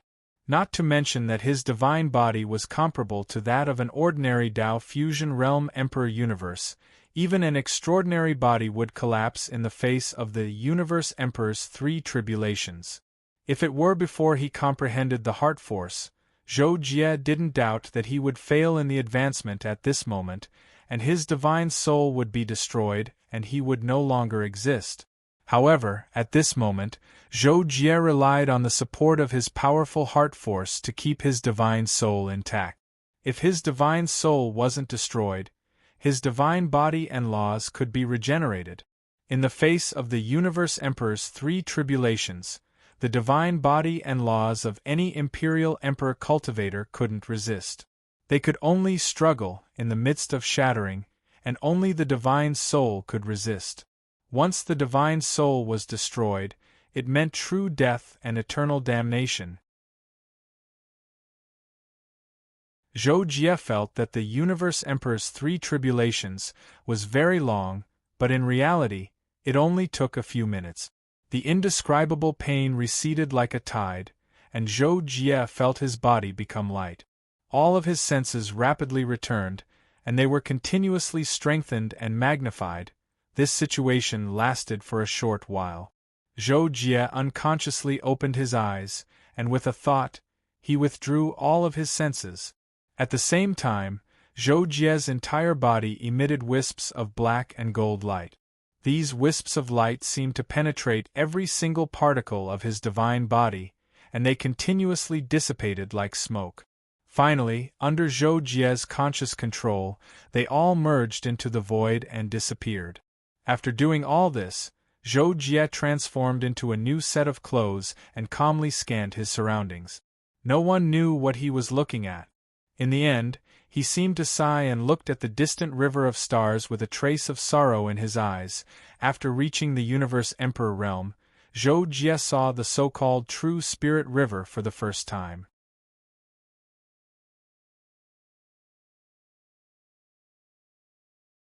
Chapter 434. The disappearance of the True Spirit doesn't mean that it can't be resurrected. Wait for me. Zhou Jie muttered to himself as he looked at the starry sky in the distance. Not long after, Zhou Jie returned to the Thousand Ju sect. After setting up a few things near the stone house that he used to live in, he sent a message to all the leaders of the major forces that had recruited disciples for him. If anyone could pass the illusion test that he had set up, they would be sent to this stone house and become his registered disciple. Although Zhou Jie would leave after today, after reaching the Universe Emperor realm, he had a new understanding of karma. He could sense if he had any registered disciples in the future. Rain God Continent, Falling Rain Country's Imperial City, Crown Prince Palace. Let me tell you, the most amazing dance is Fairy Taichung's alluring moon dance. It is said that Fairy Taichung danced this dance and made the eldest disciple of our falling sun sect fall madly in love with her. Later, it was said that he didn't get Fairy Taichung's approval, but he was still willing to be one of her guardians. Kakashi was eating a bunch of grapes with his legs crossed while listening to the Crown Prince of the Falling Rain Kingdom gossiping with him. Suddenly, his expression changed, and he was so scared that the grapes in his hand fell onto the blanket under him. It turned out that at this moment, Kakashi noticed that the 8 beauties dancing in front of him suddenly stopped moving. Even the clothes that they lifted remained in the same position, unaffected by gravity. Kakashi tilted his head and saw that the Crown Prince also maintained the same posture as before. He was so scared that he couldn't speak. Kakashi! At this moment, Kakashi heard a low and gentle voice behind him. This made him shiver, and he immediately let out a sigh of relief. He turned around and said, "Jocko, you scared me to death. I was wondering why these people suddenly stopped moving. We should go." Zhou Jie said, looking down at Kakashi calmly. His tone was indisputable. "Okay." Kakashi heard this and rolled his eyes. In the end, he curled his lips and reluctantly agreed. Central Universe, illusory world. This was a separate space world. Its volume was only the size of a star field, but its space was stable and prosperous. Even the void origin realm couldn't compare to it. Few people knew about the illusory world, and most of them stood at the peak of the central universe. This was because it was created by the transcendental dream to take in people from his home star field. Every transcendent was a legend, but when it came to fantastical transcendence, they were the legends of legends. He had been born in the central universe, a world created by a universe emperor realm master. He had been a lowly life within a world. Generally speaking, no matter how much a life form cultivated, it was impossible for them to break into the inner realm. This was just like the sealed realm Zhou Jie had been to. Even an Empyrean was nothing more than an ant compared to the ruler of the sealed realm like the Emperor. However, Transcendent Fantasy's luck was not bad. The Universe Emperor realm expert who had created this realm had died by accident. After that, the realm had been left unattended for a long time, which gave Transcendent Fantasy a chance to escape. After that, Transcendent Fantasy had experienced many hardships in the central universe, and he had even attracted the pursuit of 3 Universe Emperor realm experts. However, it was under the pursuit of those 3 Emperor realm powerhouses that Transcendent Dream, who had fallen into a desperate situation at that time, created his own supreme secret technique, Dream Destroyer, and killed those 3 Emperor realm powerhouses in one fell swoop. From then on, his name spread throughout the central cosmos. After that, the Transcendent went into seclusion, and after a short 38,000 years, he officially stepped into the Transcendent realm and fought with the Transcendent Shrouding Heaven, who had a grudge against the Transcendent Shrouding Heaven, sealing him for tens of millions of years until he was unable to escape. It has to be said that a battle between transcendents was different from a battle between transcendent. Reaching the transcendental realm meant that one's laws, divine body, and soul were almost perfect. Therefore, even if transcendents fought for tens of millions of years, it would be difficult for one side to kill the other. They could only choose to seal the other for a period of time. Dream had just become a transcendent, and his battle with Shrouding Sky lasted only 3 days. Shrouding Sky had been sealed for tens of millions of years. There was no need to say how terrifying it was. Dream Realm. Normally, it would be rare for a life form to come here. However, on this day, a gray-robed youth appeared in the space between the Dream Realm and stepped into the Inner Realm. At the same time, in an extremely hidden place in the central universe where time and space were frozen and all laws were destroyed, there should be no life or matter here. However, in the depths of this place, there were 2 people sitting opposite each other. Even if Zhou Jie came here and was less than a meter away from them, he wouldn't be able to see or sense them. Even Dream Transcendent wouldn't be able to see or sense them. These 2 existences sat opposite each other and had a conversation that only they could hear. How many years has it been? An interesting little fellow has appeared in your bloodline. Unfortunately, he doesn't have long to live. The one who spoke was a man that seemed to be made of gray light. Because of this, his face couldn't be seen clearly. Opposite this man was another man that seemed to be made of light, but the light that made him was white. It could be said that he was the complete opposite of the gray-robed man. "Isn't this what you've been waiting for?" The white-robed man spoke, but his eyes were still closed. "I'll give him a chance to grow, and you can even give him your entire inheritance. Then, I'll wait for him to appear in front of me and have the final battle with me. If he can, if he wins, everything will be fine, but if he loses, you know what will happen. We've been trapped for far too long. I can win against you, but you can't fulfill my wish. How about I give you a chance, and you give me a slim chance in return?" The white-robed man fell silent. Seeing this, the gray-robed man spoke again. "Do you have no confidence in him? Well, it's unknown whether he can become a transcendent or not, let alone become my opponent. He might die under my test. Well, in order to ensure his qualification, I must test him appropriately. Okay, let's do that. This time, the white-robed man didn't wait for the gray-robed man to finish. His voice was calm, but there was an unquestionable majesty in it. Hearing this, the gray-robed man laughed. Ha ha. Good, you've finally agreed. Although it'll take a long time, I've been waiting for this opportunity for a long time, ha ha. In the Mirage world. As long as you help me calculate this person's location, I'll owe you a favor. How about it? The one who spoke was the gray-robed young man who had arrived in the Mirage world. This person was Rhodes' master, the Water Mirror Transcendent. You have that much confidence in me? Opposite the Water Mirror Transcendent, a blue-robed young man sat cross-legged by the pond. He smiled faintly and didn't look at the Water Mirror Transcendent at all. Transcendent Shui Jing was not angered by the blue-robed young man's disregard. Instead, he said, apart from the Divine Ancestor, I'm afraid no one can surpass Transcendent Shui Jing's Soul Dao. If even you can't do it, then there's nothing I can do. When the blue-robed youth heard this, the smile on his face became even wider. However, the only word that could describe him was tranquil. After hesitating for a moment, the blue-robed youth, who was also known as Transcendent Dream, opened his mouth and said, "All right, I will help you this time." After he finished speaking, Transcendent Fantasy closed his eyes. Transcendent Shui Jing didn't make a sound and quietly waited for the blue-robed youth to perform. However, after Transcendent Water Mirror waited for half a minute, Transcendent Fantasy suddenly opened his eyes.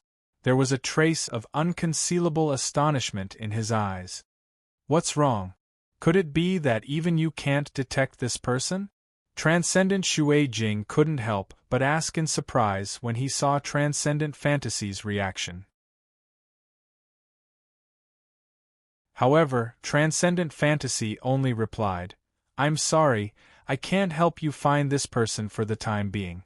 Furthermore, the Divine Ancestor has said that the person you want to kill cannot be touched until the time is right.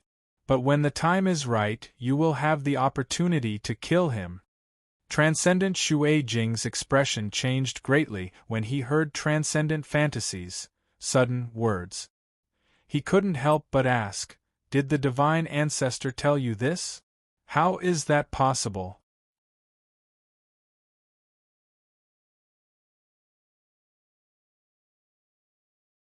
Chapter 435. I also find it unbelievable that the person you mentioned could attract the Divine Ancestor's attention. It seems that his identity is not ordinary. I still need to meet him. I won't be seeing you off.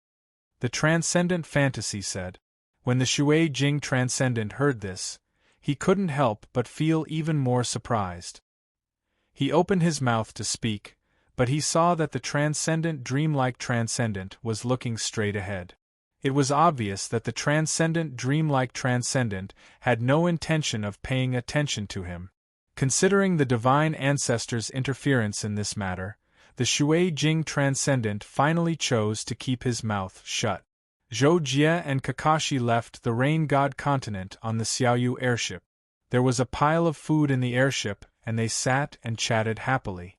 During this time, Zhou Jie talked about his experience in the past few thousand years. During that time, Kakashi was in hibernation. After that, it was Kakashi's turn to talk about his experience in the past few years on the Rain God continent.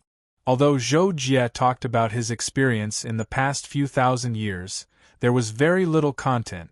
He finished talking in just a few minutes. On the other hand, Kakashi talked about his experience in the Rain God continent for a few hours. He only talked about what happened in half a year.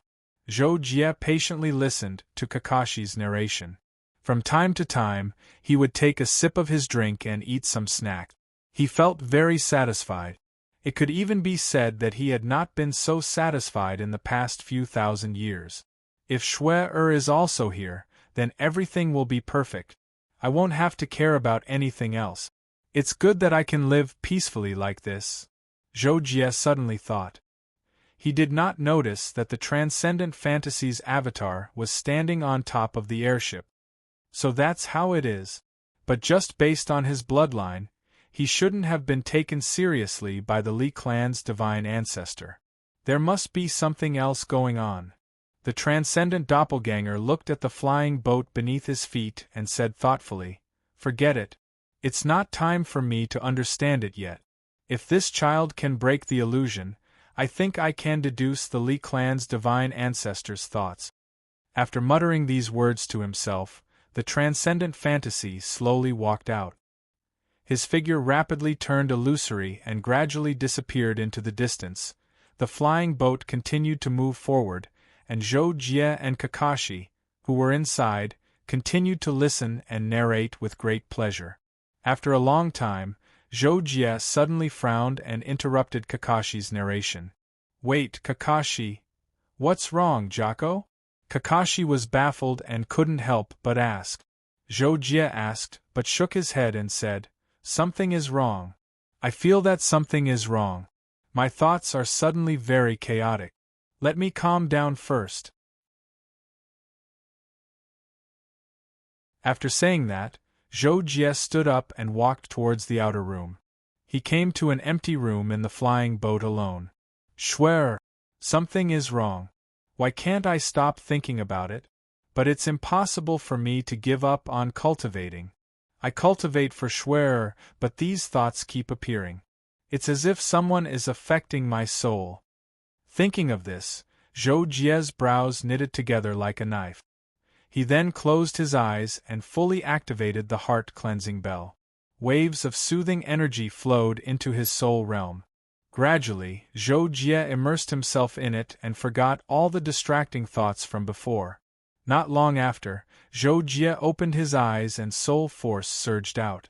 Under his perception, with the airship as the center, he instantly swept across the distance of light years and continued to extend. 10 light years, 100 light years, 1,000 light years, 10,000 light years, 100,000 light years. There's no trace at all. But it couldn't have been my own distracting thoughts just now. Otherwise, it wouldn't have been so difficult to control. Who was it that was affecting me? Why didn't I notice any clues? Zhou Jie thought with a heavy heart, and his eyes were cold. Now that Zhou Jie was a Dao Fusion Realm Emperor Yu who had mastered Heart Force, he knew that unless it was a Dao Breaking Realm expert or a Dao Creation Realm expert who was extremely good at the Dao of Soul, it would be impossible for them to affect his soul memory without him knowing. In his opinion, the Emperor Yu realm experts he might have provoked were the World Emperor and his disciple Su Jingdu. Since Su Jingdu was only a Dao Fusion Realm expert, Zhou Jie believed that the World Emperor was the most likely. If it was the World Emperor, why would he do this? It doesn't make sense. The more Zhou Jie thought about it, the more he felt that this matter was strange, but in the end, he could only suppress it in his heart and pretend that it never happened. After returning to the central space of the airship, Zhou Jie acted as if nothing had happened. After sitting down, he continued to drink and chat with Kakashi. However, considering that the World Emperor might really want to harm him, while listening to Kakashi's story, Zhou Jie also began to think about his next step. He would definitely leave the Morwen star field, and he would even leave the second-dimensional universe. As for where to go, it would be up to Zhou Jie to consider. However, on the second day after Zhou Jie piloted the airship to the edge of the second-dimensional universe, he suddenly woke up from his meditation. His eyes flashed coldly, and he immediately appeared in front of Kakashi, who was eating instant noodles at that time. "I'm going to do something. You wait for me in the airship." After saying that, Zhou Jie did not wait for Kakashi to answer and appeared outside the airship in a flash. The airship had just slowed down to almost a standstill. Zhou Jie came outside the airship, put away the airship, turned around, and took a step back. He teleported hundreds of light years away and kept teleporting at an incredible frequency. In the blink of an eye, he had crossed the distance of an entire star field. After reaching the Universe Emperor realm, Zhou Jie wasn't in a hurry to enter the 6 realms to receive a new inherited secret technique. This was because he wanted to consolidate his foundation and thoroughly familiarize himself with his own foundation. Zhou Jie's current speed of travel was the result of him using the space-time displacement secret technique. Not long after, Zhou Jie returned to the Morwen star field and instantly descended into the depths of the Empty Valley Starland Sea. In the depths of the Empty Valley Starland Sea, on a barren continent, a huge space crack appeared there. Due to some kind of power, it could not be closed, and the direction of this space crack was the world space Zhou Jie opened for the Goddess Clan. At this moment, in this world space, a man with disheveled hair and dressed like a Taoist priest was talking to himself excitedly. These are all excellent cultivation cauldrons. There are so many of them. Any one of them can be sold for a good price. I'll keep 1 or 2 for myself and sell the rest. I might be able to exchange them for an attack-type Universe Emperor weapon. In this way, the shortcoming of my 7 fingers can be made up. This man with disheveled hair was called the 7 Fingers Emperor. He could be said to be notorious in the Morwen star field and several nearby star fields. His strength was average, at the level of a middle-stage Imperial Emperor. However, this person had extremely good luck with treasures. Some treasures that were extremely precious to Imperial Emperors could be found anywhere for him. Because of this, the 7 Fingers Emperor's strength was average, but he had many treasures and strange magical abilities. He liked beauties and stealing. For this reason, he had provoked many Imperial Emperors who were more powerful than him. However, he had a rather heaven-defying defensive treasure. In addition, his treasures and magical abilities for escaping were extremely extraordinary, so he was always able to resolve the crisis. Zhou Jie descended into the space crack. Suddenly, his pupils shrank. Just a moment ago, a strong fluctuation came from the space between his eyebrows, and this fluctuation came from the divine mystery mirror. Danger? This was Zhou Jie's first reaction to the fluctuation of the divine mystery mirror. However, he soon realized that something was wrong because the fluctuation of the divine mystery mirror this time was completely different from the previous warnings. Instead, it was more like a kind of summoning that urged Zhou Jie to quickly enter the space crack in front of him. At this moment, Zhou Jie had clearly sensed the situation within the spatial crack, and he didn't notice any potential danger. Thus, after an extremely short moment of hesitation, he still chose to flash into it. In the spatial world where the Goddess Clan resided, the 7 Fingers Emperor was using a golden bowl-shaped treasure to envelop the world and trap all the members of the Goddess Clan within it. Moreover, the golden bowl treasure was filled with golden light, and all the members of the Goddess Clan were attacked by the golden light. Most of them had their strength sealed by the golden light, and only a few elders at the initial stage of the Imperial Emperor realm were left holding on bitterly. Originally, even with the 7 Fingers Emperor's strength, no one in the Goddess Clan could resist him. However, when the elders of the Goddess Clan and the others executed the Goddess technique, they were able to affect the 7 Fingers Emperor and even charm his soul. The 7 Fingers Emperor had suffered a great loss in the beginning because of this. Fortunately, he was awakened by a treasure, and that was why he chose to use the golden bowl treasure to suppress and seal them instead of directly attacking the members of the Goddess Clan.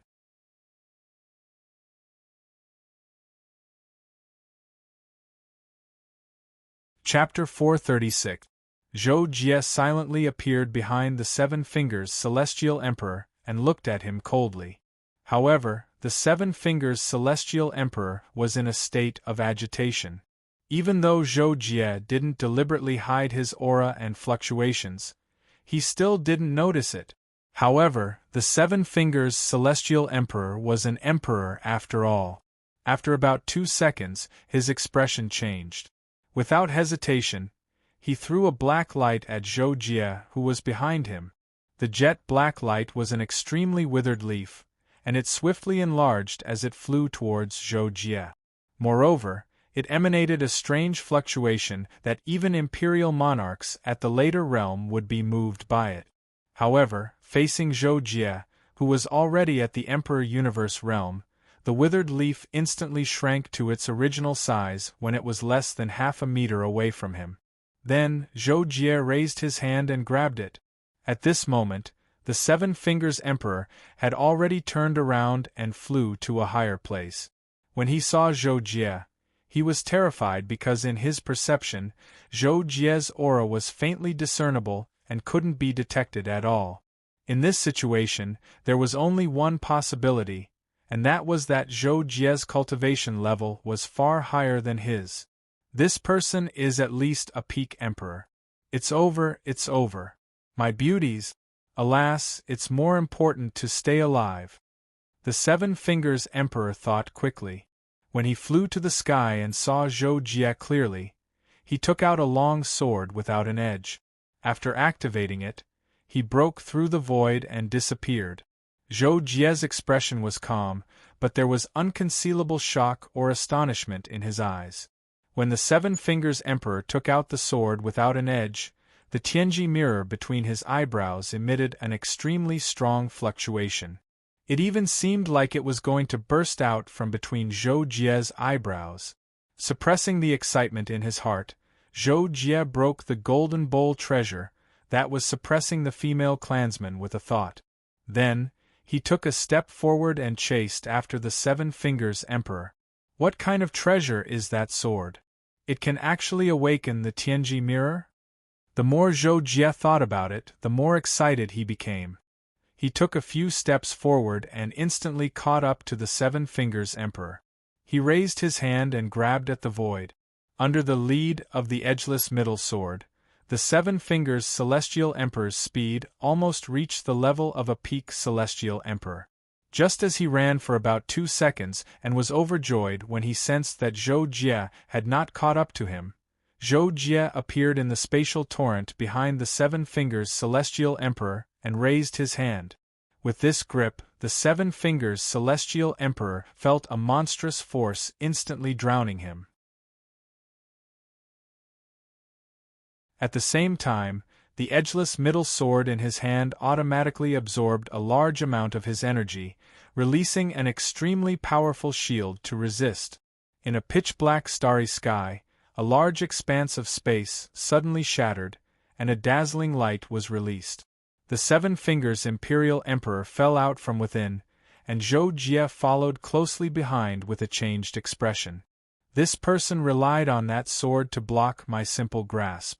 That sword is most likely an emperor weapon, Zhou Jie thought at that time. Then, with a thought, he raised his hand and pointed at the Seven Fingers Celestial Emperor, who was still escaping in a sorry state. When he pointed with his finger, the Seven Fingers Celestial Emperor suddenly felt an unparalleled force sweeping towards him. The sword in his hand frantically absorbed his energy and turned it into a shield to resist, but it was still unable to shake the force that swept over him. In the end, the force shattered the shield in an instant and firmly clamped him in the original space, unable to move at all. It's over, it's over. Why am I so unlucky this time? I actually provoked such an expert. Even my life-saving divine sword can't resist. The Seven Fingers Celestial Emperor's body was fixed, but his soul consciousness was still free. At that time, he complained incessantly in his heart and was scared to death. Zhou Jie took a step and appeared in front of the Seven Fingers Celestial Emperor. He took the edgeless middle sword in his hand with a cold expression. When Zhou Jie took the edgeless middle sword in his hand, his pupils couldn't help but constrict slightly. This was because the destiny mirror between his eyebrows emitted a strong wave at that moment, as if it was on the verge of coming out. Zhou Jie was slightly stunned, but when he thought of the current situation, he still had to deal with the Seven Fingers Celestial Emperor first, so he didn't immediately take out the destiny mirror. After glancing at the Seven Fingers Celestial Emperor, for some reason, Zhou Jie didn't have the intention to kill him. Perhaps it was because he had just broken through and was in a good mood. Moreover, he thought that it wasn't easy to cultivate to the Emperor realm, so he finally waved his hand and destroyed the 7 fingers Celestial Emperor's soul memory and most of his cultivation, causing him to fall to the suzerain level and disappear. Light years away, Zhou Jie appeared on an abandoned planet. For the first time, he took out the complete destiny mirror. A dazzling milky white light appeared between Zhou Jie's eyebrows, emitting a strange wave that seemed to be able to melt everything. This powerful wave instantly affected the surrounding tens of thousands of kilometers. Everything within this range seemed to be drawn in, becoming a part of the wave itself. Zhou Jie was afraid that this wave would cause unnecessary trouble, so he hurriedly blocked it within a certain range, and then he relied on his control of the Destiny Mirror to stabilize it. However, after the Destiny Mirror stabilized, it still transmitted a consciousness that seemed like a living creature, telling Zhou Jie that it wanted to come into contact with the edgeless middle sword in his hand. At the same time, the edgeless middle sword lit up on its own, and the power of the laws that even shocked Zhou Jie faintly appeared. However, it was firmly restrained within the sword, and it seemed to resonate with the waves of the Destiny Mirror. Zhou Jie couldn't help but be surprised by this scene. He immediately took a closer look and noticed an inkling. At the intersection of the hilt and the body of the edgeless middle sword, there was a nearly circular groove. Countless formations and restrictions were engraved in it, but it seemed to be incomplete because something was missing. This was also the fundamental reason why the true power of the sword couldn't be released. In an instant, Zhou Jie felt as if there was a roar in his mind, and it was replaced by indescribable ecstasy. Could it be that the complete Destiny Mirror is the thing in the groove of this sword, the core of this sword? Zhou Jie made a bold guess in his heart, and he was amazed that there could be such a coincidence in the world.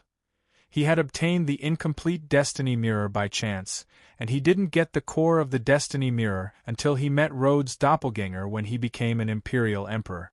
Now, because he encountered the edgeless middle sword, he finally completed the sword. After the surprise, Zhou Jie didn't think too much about it. With a thought, he used his soul blood to take the edgeless middle sword for his own use, and then he shrunk the Destiny Mirror and pressed it into the groove of the sword. It was a perfect fit. After the heavenly secret mirror was placed into the groove of the edgeless middle sword, an indescribable power erupted from the two and rapidly fused together. In the end, it was as if the heavenly secret mirror was a part of the sword. It was impossible to tell that the heavenly secret mirror was inlaid into the groove. Instead, it was as if the heavenly secret mirror was a part of the sword. This sword is called Heavenly Policy, a good name. After the edgeless middle sword in Zhou Jie's hand fused with the Destiny Mirror, a piece of information was naturally obtained by Zhou Jie, and one of them was the name of the edgeless middle sword. In addition, Zhou Jie also obtained the remnant memories of the sword spirit in the Heavenly Policy sword, and from there, he learned some of the sword's origin. This sword was the natal divine weapon of a Tao creation realm, third step, Universe Emperor, the Heavenly Emperor. Later, when the Heavenly Emperor tried to break through to the Transcendent Realm, he used a self-created secret method to split into 99 clones, and all of them were reincarnated. He stored his own power of origin in the sword, and with the sword as a guide, when any of the 99 clones awakened after reincarnation, he could use the Heavenly Policy sword to summon the other clones and retrieve the power of origin in the sword, so that he could break through to the Transcendent Realm. In the end, something happened during this period. The Heavenly Emperor failed to reincarnate, and the Heavenly Plan sword was also forced to appear in the world to fight for it. After passing through the hands of several people, it was split into 3 parts in a great battle and was lost in the mortal world. It was not until today that all 3 parts were gathered by Zhou Jie that the Heavenly Plan sword was complete. It's a pity that the Heavenly Emperor's power of origin is no longer in it. Otherwise, whether it's devouring it or using it as a life-saving trump card, its value would be no less than the Holy Phoenix talisman that Senior Saint Emperor gave me. After learning the origin of the Heavenly Policy Sword, Zhou Jie immediately probed the sword, but he did not find the power of origin left by the Heavenly Emperor. He could not help but sigh. However, this sword is mysterious and unpredictable. It's a divine weapon for comprehending the law of cause and effect. If I can completely control this sword, my strength will definitely be greatly improved. Then, with the help of the 6 paths inheritance, I will definitely reach the transcendent realm. When Zhou Jie thought of all the ways to improve his strength, he suddenly had a strong sense of confidence. For the first time, he felt that the transcendent realm was not so far away. Of course, this could only mean that Zhou Jie was still a frog at the bottom of a well. He still did not understand the gap between the transcendent realm and the universe emperor.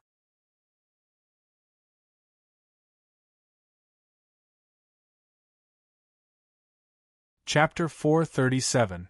Suppressing the excitement in his heart, Zhou Jie put away the heavenly planned sword and returned to the space where the goddess race was. He planned to solve the problem of the goddess race's settlement first before finding a place to enter seclusion to comprehend the heavenly planned sword.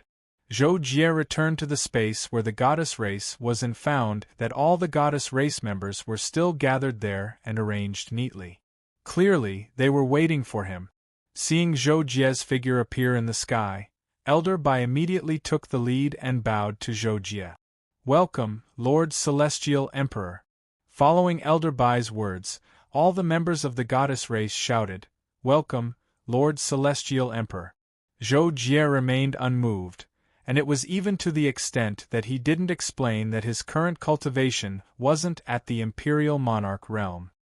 He immediately said indifferently, "I never expected that after I placed all of you here, an outsider would notice and trespass in a short period of over a decade. Looks like I have to find another home for all of you. Elder Bai, do you have any recommendations?" As he finished speaking, Zhou Jie looked at Elder Bai and asked. Elder Bai was stunned for a moment before she bowed and answered, "Lord Celestial Emperor, back then, our race experienced a great war and was forced to flee from our ancestral land. We also lost our complete inheritance. If Lord Celestial Emperor can help us find our ancestral land, that would naturally be the best. However, we have no clue where our ancestral land is. If we can't find our ancestral land, it's better for our race to recuperate here. When the time comes, I will send people to search for our ancestral land." "Your race's ancestral land?" Zhou Jie's heart suddenly moved. After thinking for a while, he flipped his hand and took out the heavenly planned sword. When Zhou Jie first obtained the heavenly planned sword, he had a feeling that he could see the so-called karma. He originally wanted to quickly settle down the goddess race and then enter seclusion to comprehend the mysteries of the heavenly planned sword's karma law. However, when he heard that he needed to find a place, he immediately thought of the heavenly planned sword's karma law.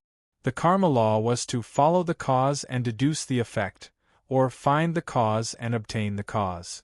It could deduce the future and also deduce the past. This was the magical aspect of the karma law.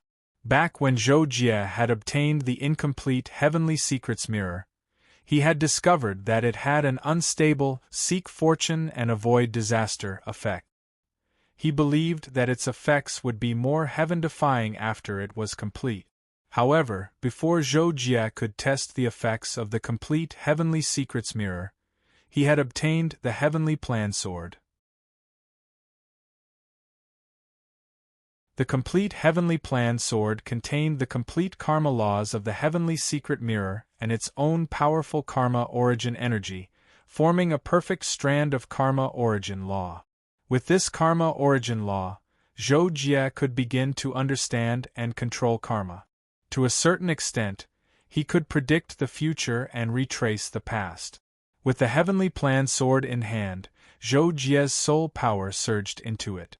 He instantly discovered that the universe was filled with karma threads that he couldn't normally detect. Zhou Jie found all the karma threads of the goddess race and immediately began his first deduction. He wanted to find the various sources of the karma threads of the goddess race. He believed that the ancestral land of the goddess race was among them. Karma laws: seek karma and obtain karma. With a thought, the heavenly plan sword released an invisible force that was infused with Zhou Jie's heart force and consciousness. It followed the karma line of the goddess tribe and crazily extended in all directions. Its speed was unimaginable, and it almost instantly reached a distance of tens of millions of light-years. Moreover, it almost ignored everything and penetrated into every corner that the karma line reached. It also fed back the information fragments there to Zhou Jie. Not long after, Zhou Jie's consciousness followed the karma threads into the central universe that he had never been to before. There it was again, groping. Finally, in the depths of the starry sea of ruins, the karma threads were cut off by an invisible force for the first time. In an instant, Zhou Jie's consciousness frantically reversed. In just a few breaths, it returned to Zhou Jie's soul origin. Zhou Jie immediately woke up from that wonderful state. There, a beam of purple-red light burst out from Zhou Jie's eyes. It seemed to have penetrated countless distances and once again followed the karma threads toward the starry sky of ruins, where the karma threads had just been cut off. This time, it was different from before. Zhou Jie used all of his consciousness to investigate. The karma laws of the heavenly plan sword were also pushed to their limit. This was all for the sake of being able to see more information and determine a more accurate location. At the very least, Zhou Jie would be able to go there directly. However, Zhou Jie's second tracing was instantly cut off in the depths of the starry sky of ruins. Obviously, there was a force that was far above him and had blocked his exploration. However, the more this was the case, the more curious Zhou Jie was, and the more interested he was in that place. "I'll take you to a place." Zhou Jie planned to immediately set off for the starry sky of ruins. He immediately said this to all the members of the goddess clan. Then, without waiting for their reply, he put them all into the sealing plate. Zhou Jie took a step forward and began to accelerate.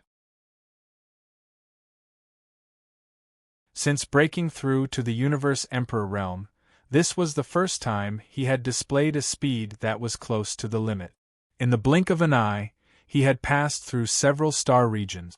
The central universe was located at the center of the 7 latitude universes.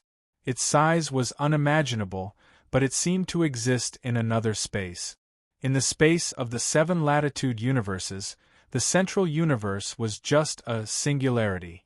If one's cultivation was not at the Imperial Emperor realm, it was impossible to discover it, let alone enter or leave. Zhou Jie traveled for a few days before he found the singularity of the central universe according to his memory and entered it. Through the singularity of the central universe, unless there was a specific teleportation method, one would be teleported to a stable space in the central universe. This was the first time Zhou Jie had entered the central universe, so he knew nothing about it. He followed the random direction of the singularity and walked out of the singularity and appeared in the pitch-black starry sky of the central universe. Oh no, the route is messed up. After Zhou Jie appeared, he used his mind to investigate his surroundings. Only then did he realize that he did not know where he was and had no direction. He could no longer follow the guidance of the karma line in his memory to go to the starry sky of ruins. Helpless, Zhou Jie took out the heavenly plan sword again and made a deduction. After a while, he confirmed the direction and continued to move. A few days later, Zhou Jie arrived in front of a huge spatial fault. He looked at the spatial rift that spanned millions of light-years in front of him with a grave expression. He could not help but feel a little shocked. In fact, it was no wonder that Zhou Jie felt this way. This spatial fault that was millions of light-years long was a scenic spot at the edge of the starry sky of ruins. After passing through this spatial fault, one could enter the starry sky of ruins. In the starry sky of ruins, spatial rifts that were millions of light-years long could be seen everywhere. There were also countless wreckage of planets.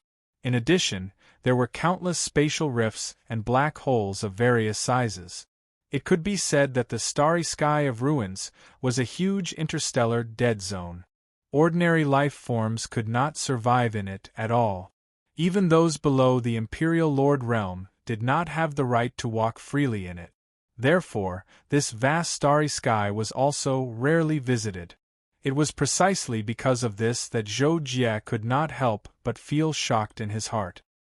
He guessed what kind of battle had caused this vast starry sky to be so damaged that it had yet to recover. It's very likely that it was an extraordinary expert.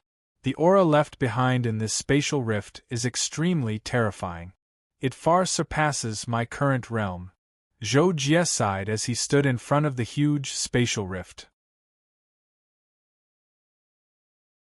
In the end, he shook his head and stopped thinking about it. He took a step into it and completely entered the starry sky of ruins. In the starry sky of ruins, space was extremely unstable. There were even spatial storms and rifts that spontaneously appeared. There were also a small number of spaces that would repair themselves. Zhou Jie had to be alert when he traveled in it with the law of space. However, in the eyes of outsiders, Zhou Jie was walking in the starry sky of ruins, as if he was taking a leisurely stroll. He could travel more than 10 light-years in a single breath, and his speed was still very fast. About an hour later, Zhou Jie passed through an extremely shattered spatial torrent layer and found a huge oval sphere that was purely made of law energy. There was a gap on its surface with a radius of millions of kilometers, and its overall size was more than 100 light-years in diameter. This is it, the ancestral land of the goddesses? Zhou Jie looked at the bright sphere in front of him and confirmed that it was the end of the Karma line. He could not help but guess. You're tuning in to the Phoenix Knights YouTube channel. Don't forget to subscribe and join us on this journey to catch the most captivating stories.